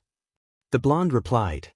It was noticeable in his breaking voice that he was holding something in. Yeah, he continued. We did break up. More times than I even care to admit. He clears his throat. But that doesn't mean we didn't love each other. We just had problems. Why did you break up, I mean? Monoma exhaled sharply. I don't think I feel like sharing that with you, actually. Fair. Izuku replied, looking down. I won't push. Monoma nodded, clearly unsettled now. Did she carry any guilt? Izuku continued. Like, something she did in the past that she still thought about? Monoma frowned. She was many things, he said. But she wasn't evil. I'm sure she made mistakes, but that doesn't mean. Like forbidding you from seeing Shinso? Izuku interrupted so fast that Monoma's face drained color, his already pale skin turning white. How do you know that? So it's true. Izuku went on. She didn't like you hanging out with him? Did he tell you that? Monoma snapped. Because if he did, it wasn't him. Izuku said. I was actually stunned when I found out. I thought Shinso was one of my best friends. Monoma's breathing turned heavy, pressing his lips together, trying to steady himself. She had her ideals, that's all. He said sharply. Is it wrong for someone to think a certain way? It is if it affects other people. Izuku shot back. If it affected you. She was making you go to curing meetings. You don't think that was wrong? Stop. Monoma whispered, shaking his head. She was an active member of an anti-LGBTQ community. You don't think that was off? Stop it. He repeated. How come you defend her so much if you're sitting here because people think you killed her? I didn't kill her. Monoma shot up from his chair. His voice finally cracked. I loved her all right, he cried. She wasn't perfect. She might have not been the love of my life either, but I was ready to do everything for her if I had to. Then why did you break up? Izuku asked. She broke up with me. Monoma sobbed. That night I told her the truth and she broke up with me. What truth? Izuku pressed. What truth, Monoma? That I wasn't in love with her. Izuku hesitated. Who are you in love with? Monoma let out a hollow scoff. Does it even matter? He said, forcing a laugh. I'm stuck here. Izuku glanced to the side, noticing the guard on the other side signaling him that time was almost up. Unsure if it was true, or if he was being cut short for pushing too far. He chose one final question. Did someone hate her? Monoma didn't bother sitting back down. The door behind him opened. I'm sure plenty of people did, he admitted. But none of them had good reasons. Time's up. The guard said, grabbing Monoma by the wrists and leading him back inside. Say hello to Shinso for me. Izuku was escorted back to the reception, where his phone and student ID were returned to him. Don't bother coming back, kid. The officer behind the counter said. They're moving him to another facility next week. Things don't look too bright for him. Thanks, Izuku muttered. A knot formed in his stomach as it sank in. He had gotten nowhere. No new clues or suspects. Nothing that could help Monoma, like he'd promised. He stepped outside of the building. Bakugo was leaning against a wall on his left. Well, that didn't take you long, he said, pushing off and walking closer. Did the fucker say anything? No, Izuku admitted. Nothing we don't already know. So coming here was a effing waste of time? Bakugo snapped. No. Now I know for sure it wasn't him. Dear God, Deku. Bakugo snorted. Cheers to you. You've just confirmed what everyone already knew. Good job catching the F up. Why are you mad at me? Izuku asked. Because you had one effing job. Bakugo shot back, gesturing toward the building behind them. All you had to do was to ask the FING right questions and get something we could use. It's not that simple, you idiot. The shorter raised his voice to match his. There were cameras everywhere, a guard watching us, and he was clearly shaken. There's only so much you can do with that little room to move.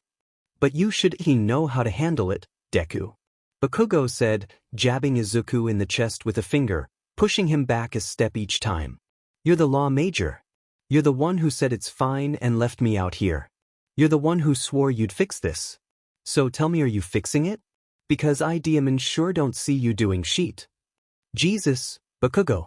Do you really think it's that easy? Izuku shot back. It's a FNG gamble every time. You don't always hit the right spot. It's complex, it's not an exact science. Here come your goddamned excuses once again. Izuku let out a sharp, humorless laugh. It's not an excuse. It's a fact. If you're not happy with the result, you are more than welcome to walk the F away. Yeah, you little sheet? Bakugo grinned. I'm the one that got you in this. If it weren't for me, you wouldn't even be involved. You go around acting like this is your personal murder mystery, getting that freak beach involved, shutting me out. You are FNG unbelievable, you know that? You still act like the world revolves around you. The world revolves around me? Izuku gestured to himself. I think you just said that for once, it doesn't revolve around you. Yeah. Whatever you say, Deku. Will you ever stop calling me that? Izuku's voice was the one breaking now. How come you get to be so idiotically immature and still manage to be an academic marvel? Oh, I'm immature? Bakugo leaned in. Who's the one crying over a stupid nickname here? Deku? You know, Izuku stepped back, clenching his fists. I actually thought, for a second, that there was a chance for us to make up after all these years, he said, forcing the words out. But that's just never gonna be possible until you pull your head out of your butt and accept the world doesn't work the way you want it to. I'm very familiar with the concept. Bakugo said coldly. How dare you tell me that when you know nothing about my life? Because you kicked me out of your effin' life, Kaken? They froze. Their eyes clung together for a long moment before Izuku looked away. Bakugo. Izuku corrected himself quietly. I meant, Bakugo. The blonde didn't answer, just stepping back with a scoff. Yeah, whatever. The air grew uncomfortable loud between them, not wanting to move but also reluctant to stay. I gotta go, Bakugo said at last. Call me if you get anything we can actually use. Izuku didn't respond. He only watched his only childhood friend walk down the steps of the detention center and disappear around the corner. His thoughts were as loud as they could be, only then did Izuku sit down on the last step. What the F is wrong with me? He muttered to himself, staring at his feet. Izuku wasn't sure why tears threatened to come out from his eyes, or why his head felt like it was spinning until it might cave in and shut down entirely. Bakugo had that effect on him. He realized how weak that made him feel. Izuku was lucky he didn't need to see Bakugo again until Wednesday. He took the entire day after their heated conversation to think, and he thought hard. He lay on his bed, staring up at the ceiling. His mind kept circling back to that moment over and over. The instant a flicker of who he used to be slipped through his voice. It sent chills down his spine. To think he had let that part of himself show in front of the one person he long ago promised would never deserve to hear that name again. A soft knock pulled him out of it, followed by a hesitant voice asking to come in. Hey! Izuku turned his head just enough to look at the visitor. What are you doing here? Shinso closed the door behind him and stayed near the wall, not coming any closer. I wanted to check on you, he said. You haven't been answering my texts. Izuku didn't move, moving his eyes back to that one spot on the ceiling. I'm sorry, he lied. It's been a busy few days. I bet, Shinso replied with a quiet laugh. Who let you in? Izuku asked. Kaminari invited me over. He smiled faintly as he finally sat on the edge of Izuku's bed. He was going to show me how to play this stupid video game he's apparently obsessed with. You two are getting along then? Yeah, Shinso said, glancing down shyly. I guess you could say that. That's funny, Izuku muttered. I guess he is your type. He is. Only a little more hyperactive than I expected. Yeah, he replied. And blonde. So, that sparkly look in his eyes. Shinso blinked, I guess? Then he frowned slightly. Do you like him too, by any chance? No, Izuku scoffed. I'm just saying. I seem to be learning a lot about you lately. Like what? Shinso wondered. Izuku sat up, crossing his legs. Why did you never tell me you had a thing with Monoma? Shinso's eyes went blank. How do you? So it's true. Izuku pushed. You had something? Shinso stumbled over his words. It was so long ago, Midoriya. I didn't think it was relevant. It became relevant when you begged me to help him. Izuku shot back. When I found out Ibra wasn't exactly fond of you and Minono weren't even friends unless she wasn't around. That is none of your goddamned business. Shinso snapped. That was between me and him.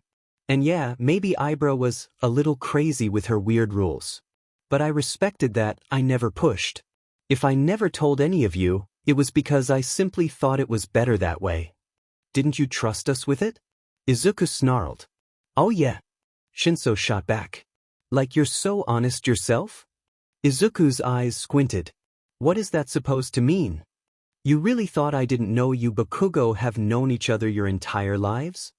Izuku went silent. Not him again. How dare you be angry at me for hiding something that wasn't even yours to know, Shinso continued, when you've been pretending this whole time you didn't know him? Nothing came out of his mouth when he tried to defend himself. I don't care why you felt like hiding it, Midoriya. Shinso said more quietly. I'm sure you had your reasons. But I don't condemn you for it.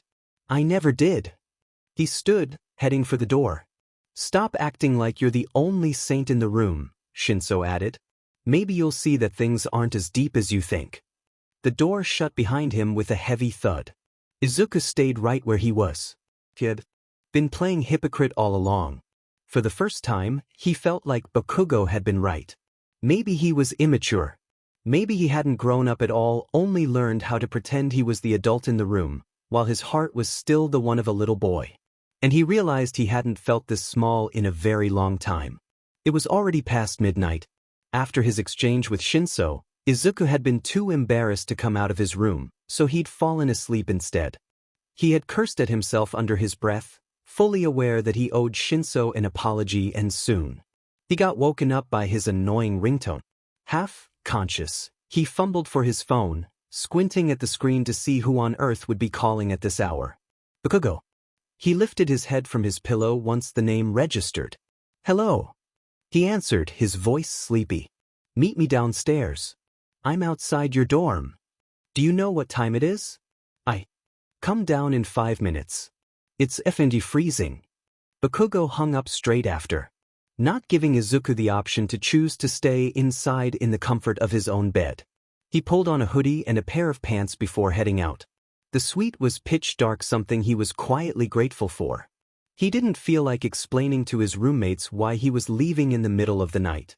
Bakugo stood alone near one corner of his building, dark jacket zipped up, hood over his head. I said 5 minutes, you took 6.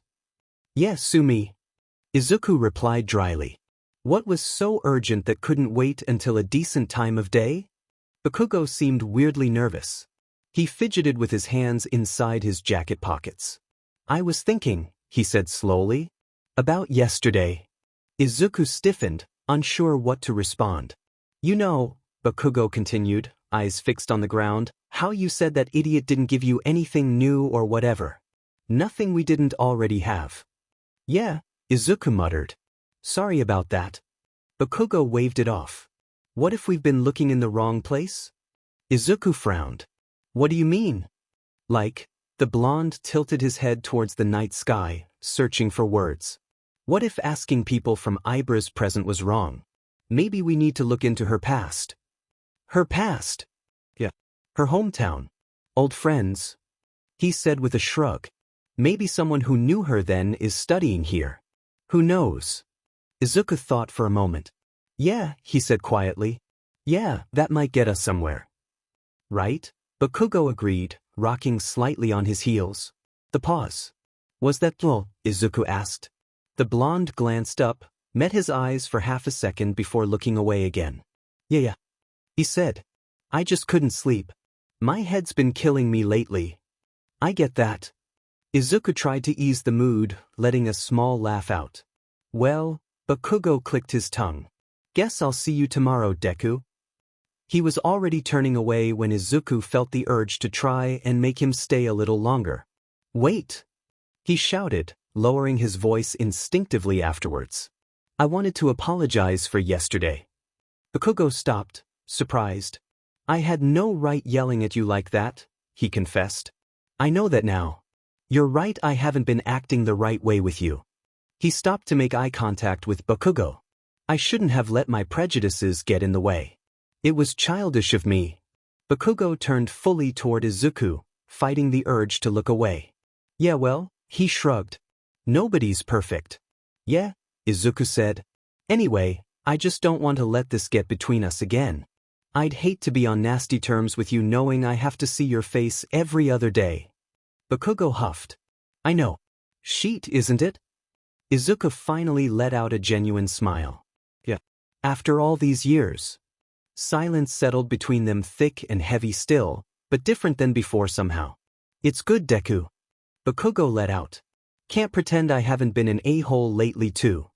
I guess we do bring out the worst in each other, huh? Bakugo rolled his eyes. Yeah, ain't that a beach? Izuku felt more at ease, even if they weren't friends. In a weird way, they didn't feel like enemies anymore either. I should go back inside. Izuku said softly, gesturing behind him. Right? Bakugo snapped out of it. Me too. Night. Night. They walked off in opposite directions. As Izuku headed back inside, he couldn't help but have this weird feeling on his chest.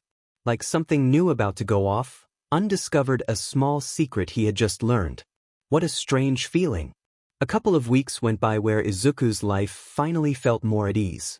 The ID project was moving along more smoothly than he ever thought it would, and nothing seemed to be happening around AU anymore. But that didn't mean that things were back to normal. After their midnight conversation the other day, Izuku texted Hatsum again, this time to relay what Monoma had told him, and to shift their focus to the students who shared Ibara's hometown. Kayasato. Hatsum. Well, I can definitely try, but it's gonna take some time. I've been super busy lately. You're gonna have to cut me some slack. So that's what they did. Things were progressing in his relationship with Bakugo too. His weirdly explosive attitude hadn't disappeared, far from it, but there was something steadier about the way they handled each other now. Less shouting, at least. The one thing that still sat wrong with him was Shinso. You have to give him some time, dude. Izuku was currently laying near a cluster of trees on campus, with Uraraka and Ida sitting nearby, eating sandwiches they'd picked up from the Marlowe Cafe. How much time? Izuku groaned, covering his face with his hands. It's been 2 weeks. Well, he did tell me he was pretty mad at you, the girl admitted.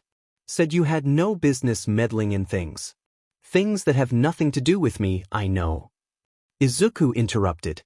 He told me that himself. So? She asked. So, Izuku muttered, I figured he'd let me apologize. But he doesn't even want to see me. I can't help but feel awful. If I may intrude, Midoriya, Ida scoffed, adjusting his posture, I do agree that perhaps you hurt his feelings in a way that may take time for him to let go. Yeah, I know. Izuku replied, letting his hands fall to either side of his head as he stared at the leaves overhead. I just wish he'd forgive me already. It'll happen, Midoriya. Uraraka said gently, resting a hand on his arm. Just let him come around. After a minute, she let out a dramatic sigh and changed the subject. My ID partner keeps sending me frog memes. She laughed with a cringed smile. I don't even know what to reply. Did I tell you she collects Karapi merch? Izuku stifled a laugh. Yeah, I think it came up. Yeah, she has like all green clothing and frog hats and oh. The other day, we were working on the necropsy report and she was telling me frog facts. Uraraka covered her face while remembering the scene. She's so weird. I actually love her. At least she's chatty, Ida added. I've tried to get to know my partner, but he prefers silence. It's rather frustrating if I'm being honest. Still, he's an excellent acquaintance. Speaking of, Izuku propped himself up on his elbows. How's Ashido? I haven't really seen her since the party. Oh, she's great, Uraraka replied. We're having a movie night later tonight. You can come if you want. Weren't we having dinner tonight? Ida asked. Shoot, the girl pressed a hand to her face. I'm sorry, honey. Can we do it tomorrow? Ida squinted, clearly reluctant but accepting. All right. She smiled in return and kissed him on the cheek. Ugh, get a room, Izuku said, just before being hit with a balled-up napkin. You're just jealous, Uraraka teased. What happened with that guy from the party, huh? Izuku glanced away, then back again before answering. Well, he said he'd call me. Eventually. And are you sad that he hasn't? She tilted his head. No, not at all. Izuku said quickly, gesturing a bit too much. I'm in no hurry. Besides, he's gonna leave eventually. It was only meant to be a hookup. You know, sweetie, Uraraka said lightly, one of these days you gotta find someone who isn't just a hookup. Why? Izuku asked. I'm happy like this. I have no commitment to anyone, it's peaceful, and I'm good. Really? Yeah, well, that's because you've never been in a real relationship. Izuku gasped dramatically. Okay, and? It just hasn't been in the cards for me yet. I'm in no rush. Uraraka shrugged, lifting her hands. I just thought that maybe you could be more open to the possibility from now on. Thank you, Uraraka. Izuku replied dryly. If the situation presents itself, I'll consider it. They continued with their lunch for a few more minutes before Uraraka spoke up again. Was he super hot? Uraraka! Ida exclaimed. You have no idea. Izuku responded with a grin, earning a high 5 from her. It was a regular Wednesday of forensic legal studies. He and Bakugo had been making some progress on their case report, and Dr. Hagakure was giving them a theory lesson before moving on to crime scene analysis. Right before the lecture was over, Bakugo sent him a text which felt unnecessary, considering he was right next to him. Bakugo, can we go grab lunch right after? Izuku stared at his screen for a second. Granted, it wasn't the first time they'd gone out to eat since the start of the semester. But it had always had a deeper purpose than just having lunch. Izuku, sure. Where do you want to go? Bakugo, you know that kebab place down the street? Yeah. He'd heard about it. Izuku, deal. I'm starving. When Dr. Hagakure wrapped up the class, Bakugo stood up quickly and left the room before Izuku could even say a word. A moment later, Izuku's phone buzzed. Hurry up. What?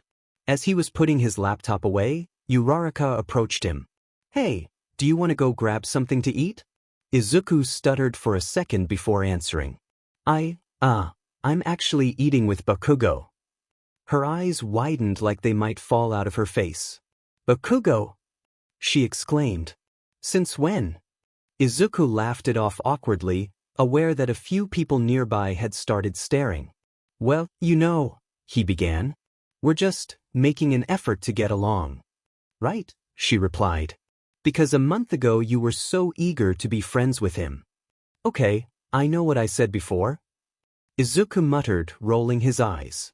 But as it turns out, he really is not so bad. And I'm not so easygoing either. She nodded slowly. Yeah, well, all right then. Have fun. When Izuku finally stepped outside the building, Bakugo was nowhere in sight. He pulled out his phone. Izuku, where did you go? As he waited for a reply, he felt a sudden rush of goosebumps crawl up his neck, making him flinch. You really do like taking your sweet time, don't you? Do you have to be creepy like that? Geez.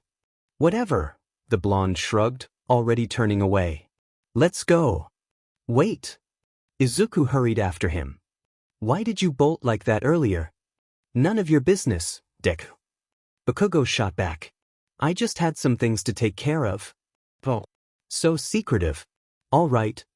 Bakugo sked at the comment, and Izuku rolled his eyes. So, I have to admit, Izuku began. I've never actually had a kebab. Bakugo stopped dead in his tracks, turning to stare at him with a twitchy eye. Why? He asked, genuinely dumbfounded. Well, Izuku scrambled. I just never had time to. Oh, like you're so busy. Izuku bristled.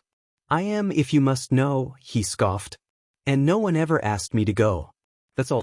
Nothing personal against kebabs. Well no, they're effing awesome. Bakugo replied, pausing for a second. It was the first thing I ever ate around here. Really? Like, way back. About a week before freshman year began, he continued walking. My mom dropped me off early to get rid of me or whatever and handed me a credit card with the post-it that read Go Nuts. Well, that's bitchy. Izuku commented. Tell me about it, the blonde snorted. Anyway, I finished with my room and I was starving by the end of it, so I went looking for somewhere to eat. Izuku was listening attentively. There was something oddly intriguing about hearing Bakugo talk about something so normal as his first meal ever in AU. I walked down the street, and for some ungodly reason, everything was closed, everything but that kebab place. It's been my favorite ever since. Now I feel like I've been missing out all these years. Izuku joked. You bet you have. It's effing delicious. Bakugo cut in. I actually thought those idiot roommates of yours might have taken you there. I used to go with them all the time. It's kind of funny to think you are close with them. Izuku admitted. I've lived with them all this time and I don't think we ever got that close. They actually admire you, you know, Bakugo said. It took me a while to realize they were talking about you. Izuku frowned, confused. What do you mean? Bakugo sighed, eyes fixed on the pavement. They were always going on about this roommate or theirs who was insanely smart, their words, not mine. Figured. Izuku muttered. And about how he was one of the best people ever or whatever, Bakugo continued. I didn't know it was you until they showed me a picture of you with an all-might apron. Hey! Izuku protested.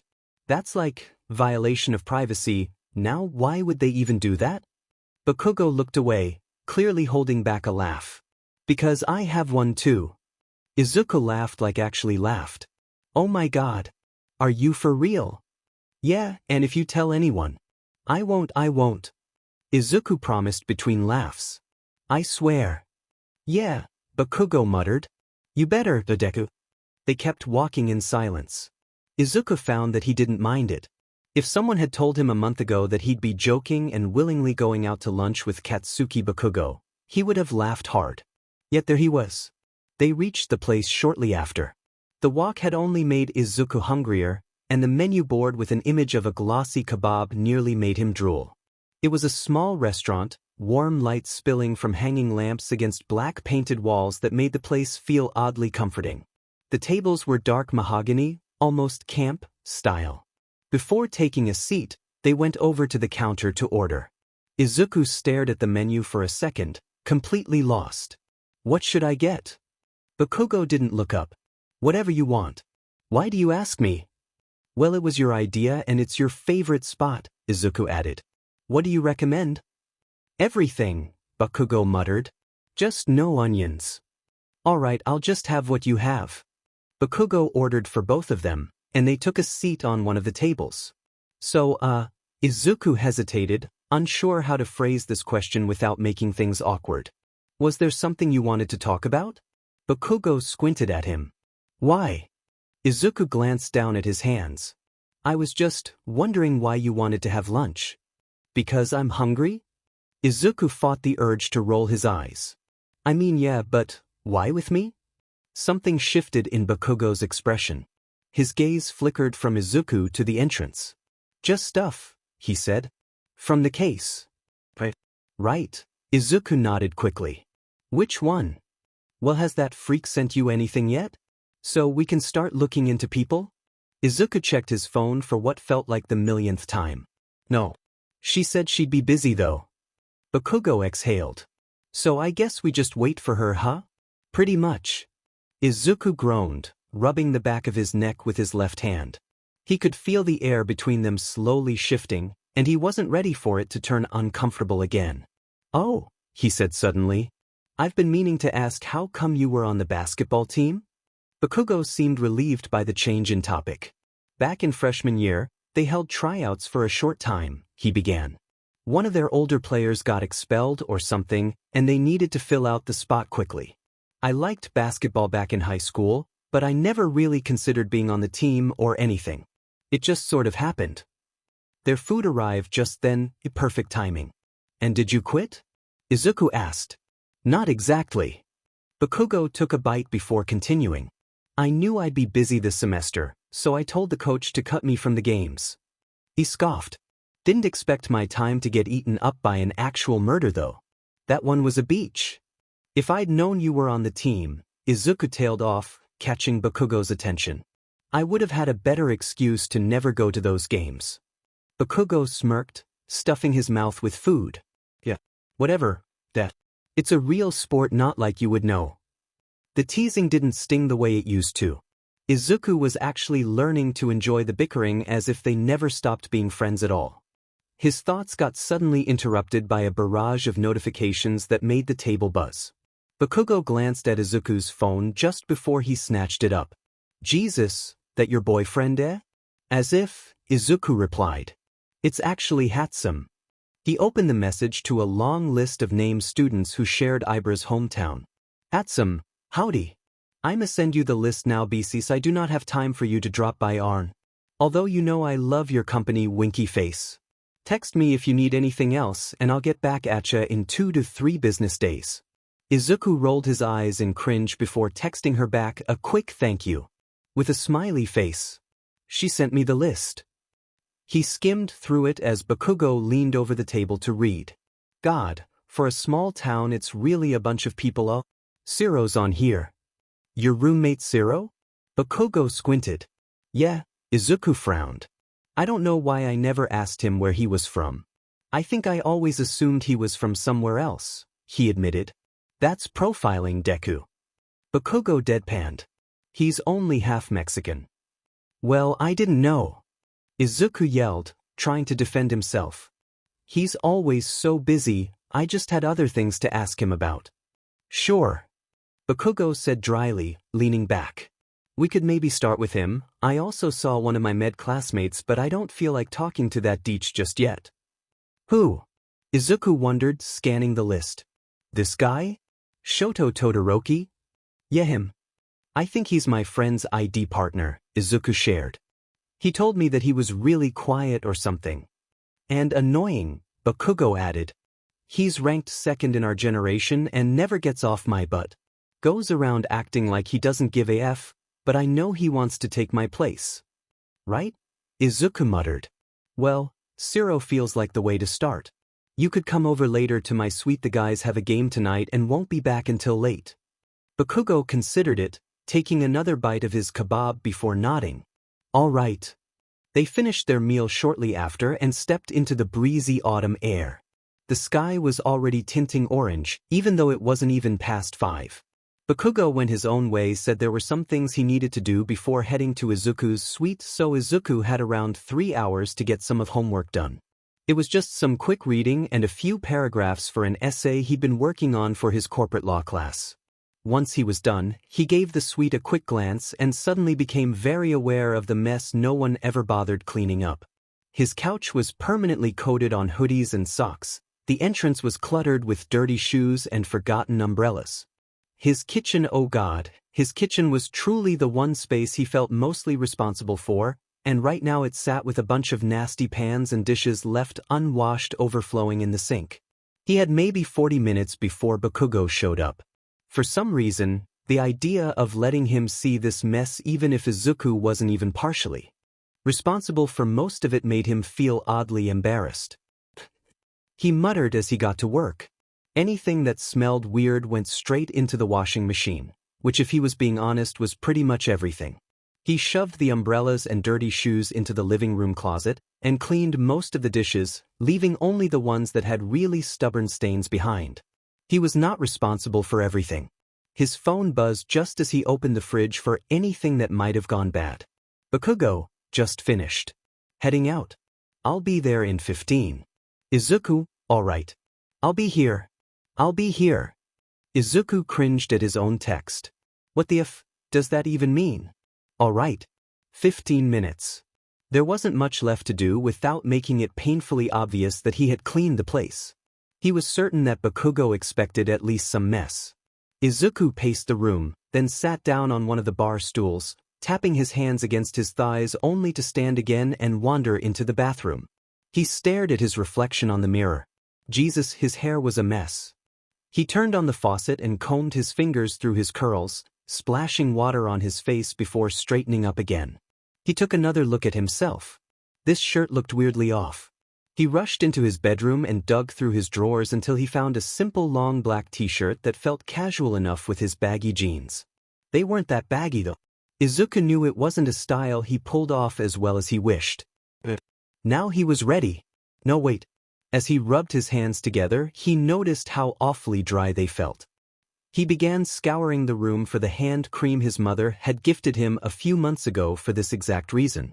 He applied some on the back of his hand and realized how stupid this all felt. Why was he so nervous? This was Bakugo he was talking about.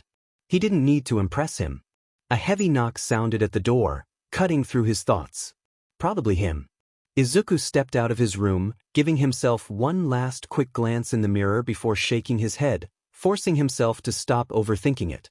He opened up the door to find Bakugo standing with his hands in his pockets, chin tipped up. The blonde seemed to flinch slightly when Izuku finally opened the door. After a second of awkward staring and Izuku greeting him, Bakugo spoke up.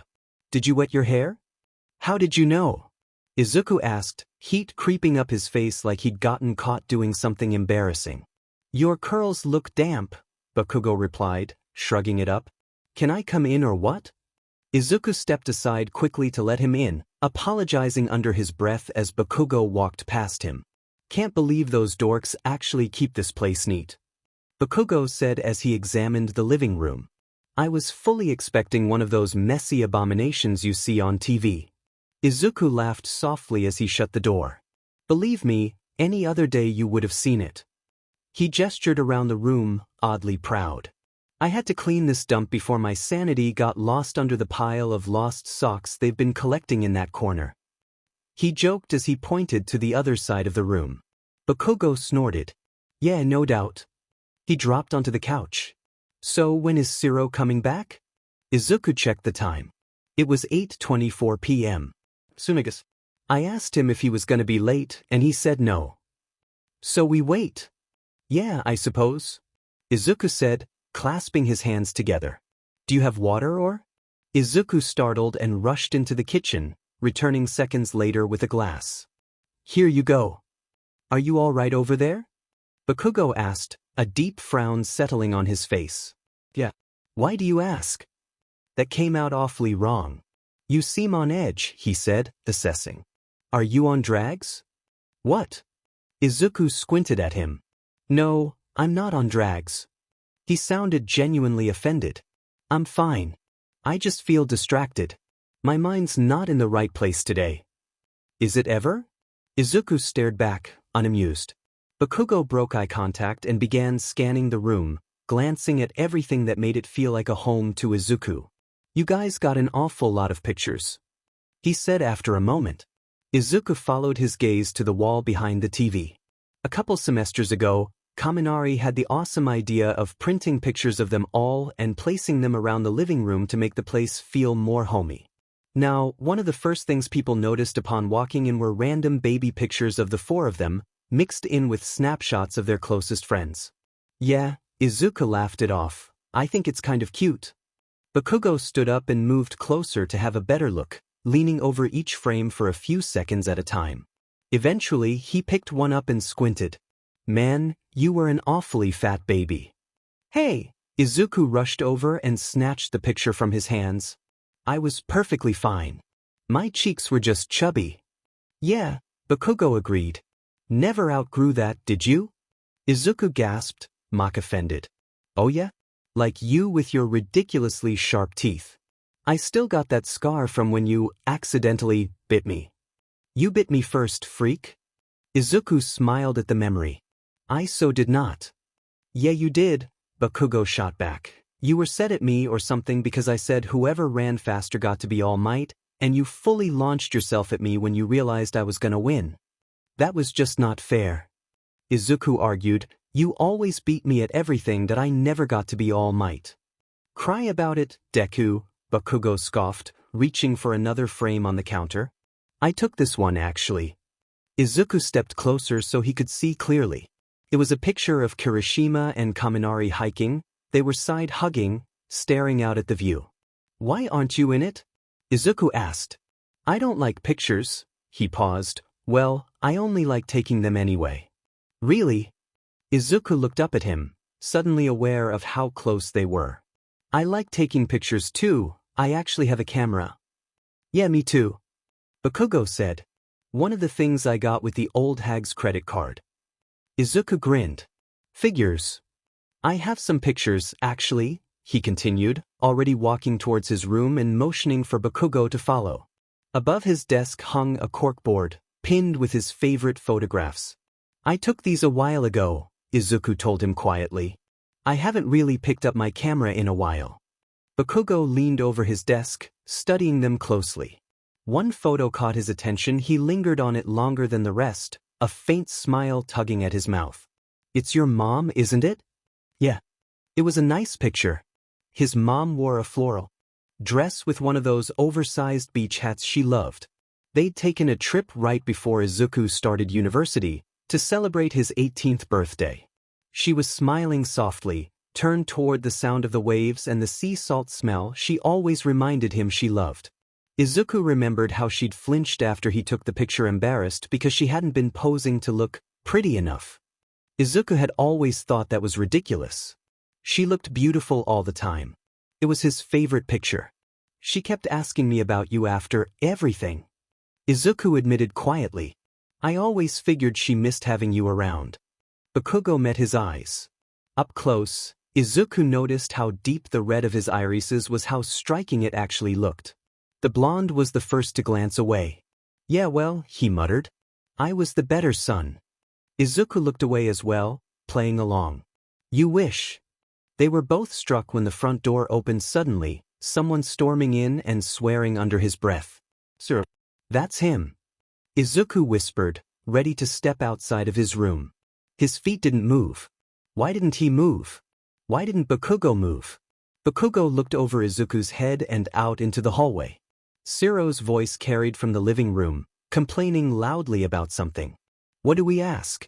Bakugo murmured. Izuku hadn't gotten to that part. Why hadn't he gotten to that part? I don't know, he stammered. Let's just make it as we go. What the F dash? He needed to move. He needed to move now. Izuku turned sharply and walked out of the room without looking back. He stepped into the living room, where Siro was carefully sliding a scale model with a bunch of construction plans in his backpack. Hey! He squeaked. How you doing? Siro exhaled a long breath before answering. Like sheet, like absolute sheet. He dropped his bag onto the ground, completely careless. My professors are trying to kill me before I hit 23 for starters. I've got a team project due tomorrow, and my FING team is useless. He was very clearly having a breakdown. Probably not the best time to ask him anything at all. Man, I know you said you wanted to talk or whatever, Siro added, rubbing his face, but I'm really dying over here right now. Bakugo finally stepped into the living room, and Siro noticed him almost immediately. Whoa, what are you doing here, man? He asked. Just hanging. The blonde replied. We wanted to ask you a few things. Siro looked back and forth between both of them, partially confused. Well, he shrugged, blowing a raspberry as his arms dropped to his sides. I'm super busy. Like, genuinely. Please. Izuku got closer. Maybe his face gave away how desperate he was. Siro sighed. Fine. Ask me while I get this sheet done. He spread his materials across the coffee table and sat on the floor, carefully measuring strips of cardboard and cutting them down to size. Izuku sat across from him while Bakugo leaned over the wall behind them. So, Izuku trailed off, watching how intently Siro focused on the model. I don't think I ever asked you where you grew up. Siro frowned. Why? I mean, like, specifically, Izuku rushed. Your hometown. Siro glanced up, visibly confused. When you said you wanted to talk, I didn't think it was gonna be about my childhood. You're from Kayasato, right? Bakugo stepped in. Siro's eyes trailed towards him. Yeah.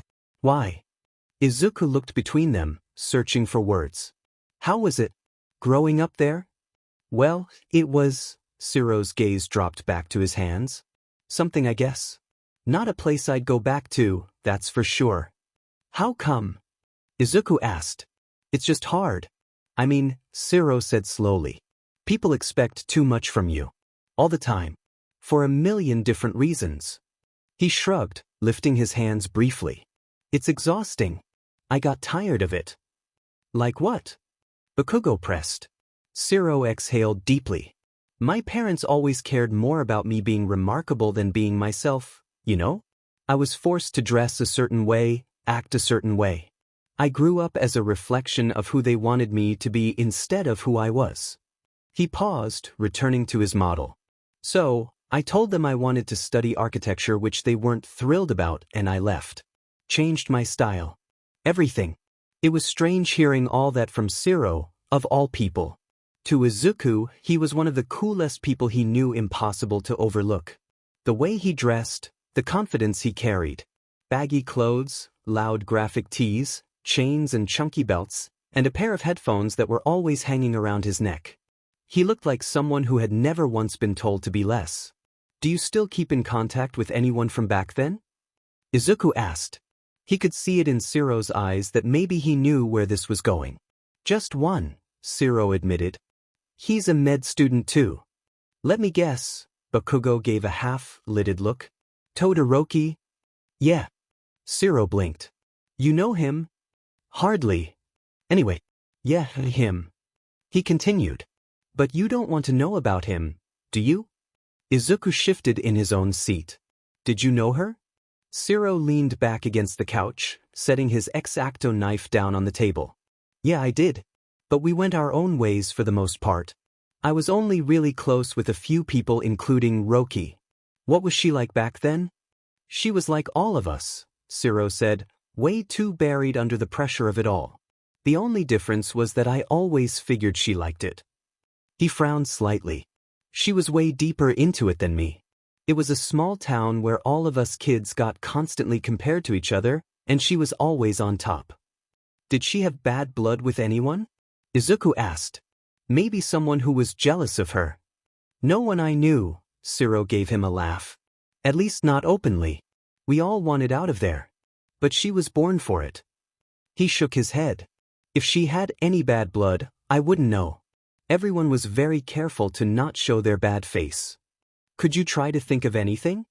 Izuku pushed. Shiro thought for a moment.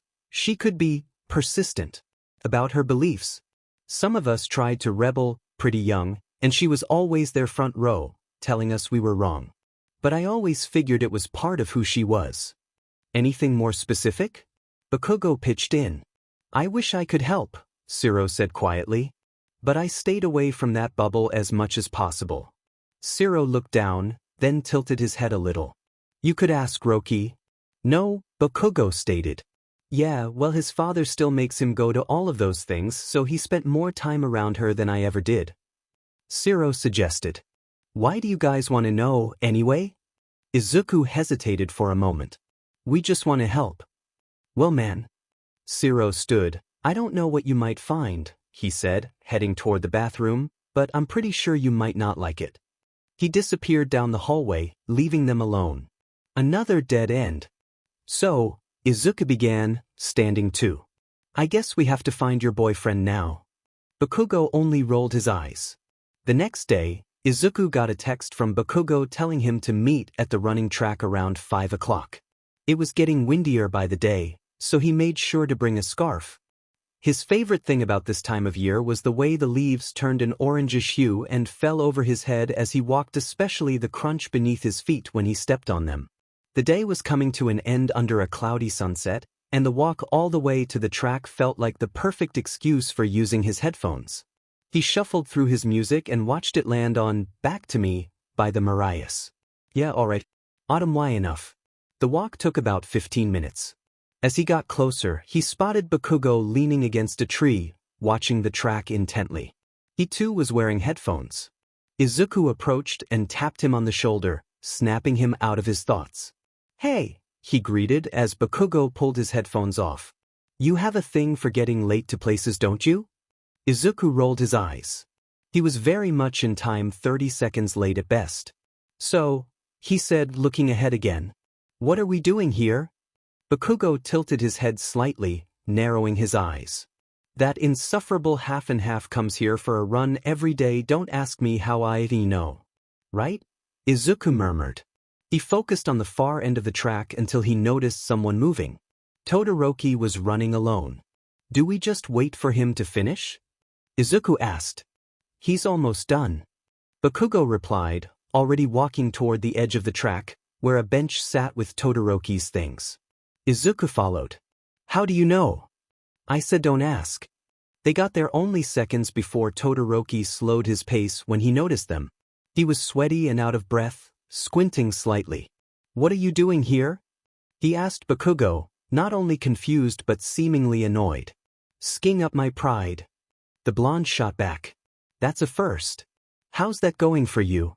Todoroki grabbed his water bottle and took a long sip. Izuku caught the flicker of irritation in Bakugo's eyes and stepped in quickly.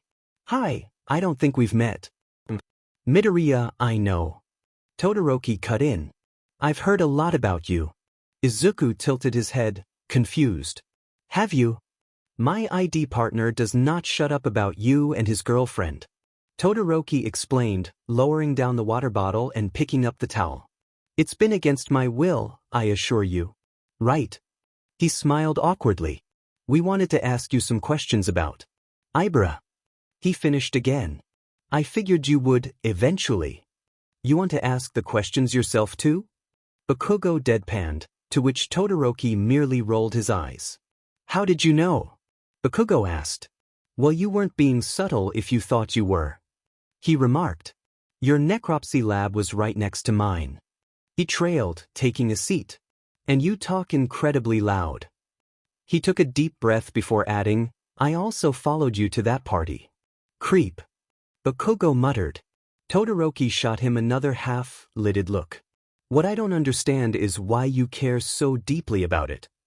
Because we think it's gonna happen again. Izuku replied. Then why not go to the police? He questioned. Why get into this mess on your own? Didn't you hear him, dipshit? I promised a friend I would help. Izuku confessed. I don't like breaking promises. Todoroki stared at him for a moment. Izuku noticed the sharp contrast of his features. Not only was his hair half and half, one of his eyes was gray while the other was a bright shade of blue. He was quite striking for someone who liked to keep mostly to his own. Who else have you talked to? You're the fourth. Don't deem yourself too special. Bakugo hissed. How long did you know her? Izuku breathed out. Were you close? Not really, no. Todoroki admitted. But we grew up together. In the same social circle, at least. He took a small pause to take another sip of his water. I did know her, though. She was amidst the favorites of town. Always soft-spoken, elegant, delicate, respected. But perhaps I only ever knew that side of her. You're quite the observer, aren't you? Bakugo took a step forward. Did someone hate her? Yes. He replied. Some people found her obnoxious, but the majority looked up to her. Obnoxious? Izuku repeated. She changed a lot depending on who she was with, he continued. At least that's what I gathered from the very different opinions everyone had on her. Who hated her? Bakugo pushed. I don't have names, Bakugo, Todoroki snapped. And I don't believe anyone had a personal motive if that's what you're looking for. We do. Izuku interrupted. Well, there was a note at the scene that suggests otherwise. Todoroki straightened. Can I see? No, Bakugo protested. Bakugo. Izuku pleaded with his eyes. With a sigh, Bakugo reached into his back pocket and pulled out the letter. Todoroki snatched it from him when he refused to give it up at first. With an annoyed look, he read through it slowly before talking again. This reads like a quote from the picture of. Yeah, you're late to that party, Bakugo snapped. What do you think now? I can only think of something, but I don't think it's gonna get you anywhere, really. Speak, rookie. Todoroki rolled his eyes. Ibra was part of some anti-homosexual community, along with her parents. They went around town and neighboring towns spreading their message. They did so for many years and caused trouble to many people. He paused. There was one big scandal in Kyosato. A boy shy, I think he got outed by accident and suddenly everyone knew about it. Izuku felt his heart tighten. It felt uncomfortably familiar. He disappeared not long after. Todoroki exhaled. Some say he ran away, but most believe he killed himself. It's an awfully small town, he added. Everyone knows everything about everyone. Did you know Dr. Hagakure lived there too? Don't trail off, Bakugo shut him down. Whatever, Todoroki stood, clearly done. I think you're asking the wrong question, he said. It's not about who was angry enough to kill her, it's who felt judged enough to do so. They were back at the kebab place, once again with nothing. Not nothing. But not something either. Izuku felt like trying something new and, dear God, it was incredible. So now what? Bakugo asked, taking a bite of his own kebab. Izuku took a second to answer. I don't know. I guess we keep on looking for the people in the list. Bakugo nodded at Izuku, still chewing. Can I see it again? Izuku pulled out his phone and opened up Hatsume's chat right on the list. It was 13 to 15 names at best, hardly impossible. Bakugo scrolled through it, nodding to himself. I know someone else who won't have trouble talking to us. He noted, an old hookup. Awfully chatty. Charming, Bakugo. The blonde took another bite before flashing a snarky smile. His eyes snapped back to Izuku's phone when it buzzed in his hand. He read the notification and then slid it across the table. Your boyfriend's texting you. Izuku frowned before checking the screen. 3 new messages from Rodi. Rodi, hey there, Midoriya. I was wondering if you might want to come down to my apartment tomorrow. We could have a drink or two. Or none, winky face. You know it's rude to snoop through people's messages. He said, locking his phone. It's hardly snooping if it pops up while I'm holding it. Izuku felt oddly embarrassed. Bakugo had been one of the very first people to mock him for being gay. Now that he was older, he felt more comfortable about who he was, but at times he still felt like a target. Forget about it. Izuku waved off. What about this girl, then? Where can we find her? Bakugo's mood had shifted, obvious in the way his gaze drifted to the window instead of Izuku. I could just call her, he said. Ask her to meet us, or rather meet me. Right? Izuku agreed. Internally, he wondered if being gay still bothered Bakugo in some way. Maybe he tried to ignore it for the sake of what this was, this tentative reborn friendship, in a way. What if Bakugo still felt weird about it? A long moment passed by before the blonde spoke up again. You're not gonna answer him? Izuku hesitated. I'll get back to him later. They finished their food in silence, an odd one, considering how easy conversation had come to them lately. It was already pitch dark by the time they stepped back onto campus, heading off in opposite directions. I'll text you when I talk to her. Bakugo hummed. I think I can get her to meet us tomorrow. Izuku looked back at him for a second. Yeah, sure. No hurry. He laughed awkwardly. See you then, Deku. Bakugo turned around to leave, but Izuku just couldn't shake off the doubt. Does it bother you? He called out into the night. The campus was completely empty. That I'm gay? Does it make you uncomfortable? The question came out in a very vulnerable way. But then again, he felt vulnerable. What? Bakugo turned to face him. I don't know. Izuku shrugged. I sometimes wonder if you'll just snap back at me suddenly and treat me like you did all those years ago. It doesn't bother me, Deku. Don't be stupid. Bakugo said, fully facing him now. I'm not the little sheet I was back then. He didn't say anything else. Just turned away, lifted his hand in a brief wave and walked off. Izuku's heart felt heavy and relieved. He couldn't help but smile at the moon before walking home. He pulled out his phone and went right to his messages. Izuku, I'd love to. Rodi, glad to hear that. The sleepover. The setting was absolutely perfect. Mina had bought what felt like 10 pounds worth of popcorn, gummies, chocolates, chips, and pretty much everything that crossed her path at the 7-Eleven. Her bright pink comforter had been moved onto her couch along with a couple of extra blankets, and the hot chocolate was already warming on the stove. It was hard to believe she'd only become friends with this girl 2 weeks ago. But they felt like soulmates already. She heard a knock at her door while admiring her setup and did a little excited jump before rushing to open it. Hey! Uraraka greeted brightly. They were both in their pajamas, and Uraraka held a small basket full of face masks that she'd promised they would use together. Hey there, girl! Mina squealed, pulling her into a hug. You're right on time. Ugh, we are so in sync. Uraraka laughed at the comment and stepped inside the apartment. Oh my gosh.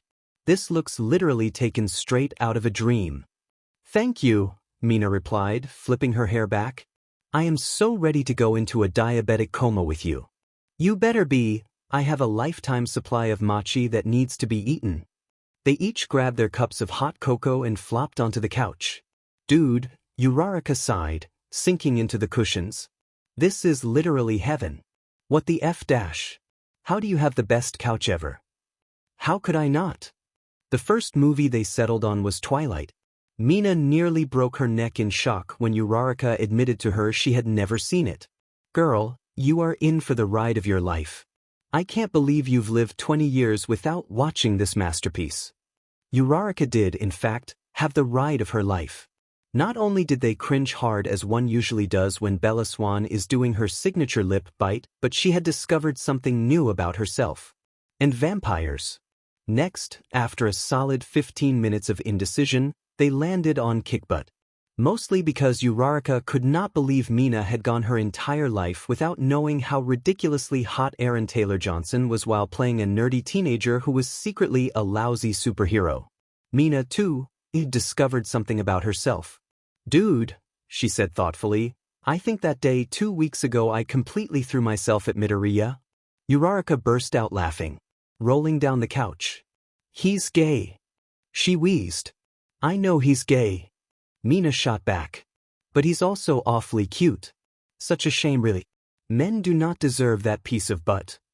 Uraraka clutched her stomach, pleading for mercy. Anyone passing by might have believed she was being murdered. The ungodly amount of sugar in their system hadn't made them crash out just yet, so they went for one last movie, A Dog's Purpose. Needless to say, they bawled their eyes out. It was already 3 a.m. when they wrapped up their movie night. I feel like I could melt into your couch, Uraraka mumbled. Please do, Mina replied sleepily. I'll keep you company. Uraraka was drifting away too. Do you have class tomorrow morning? Yeah, Mina groaned. You? Yeah. Are you gonna go? No, Mina laughed softly, drifting off.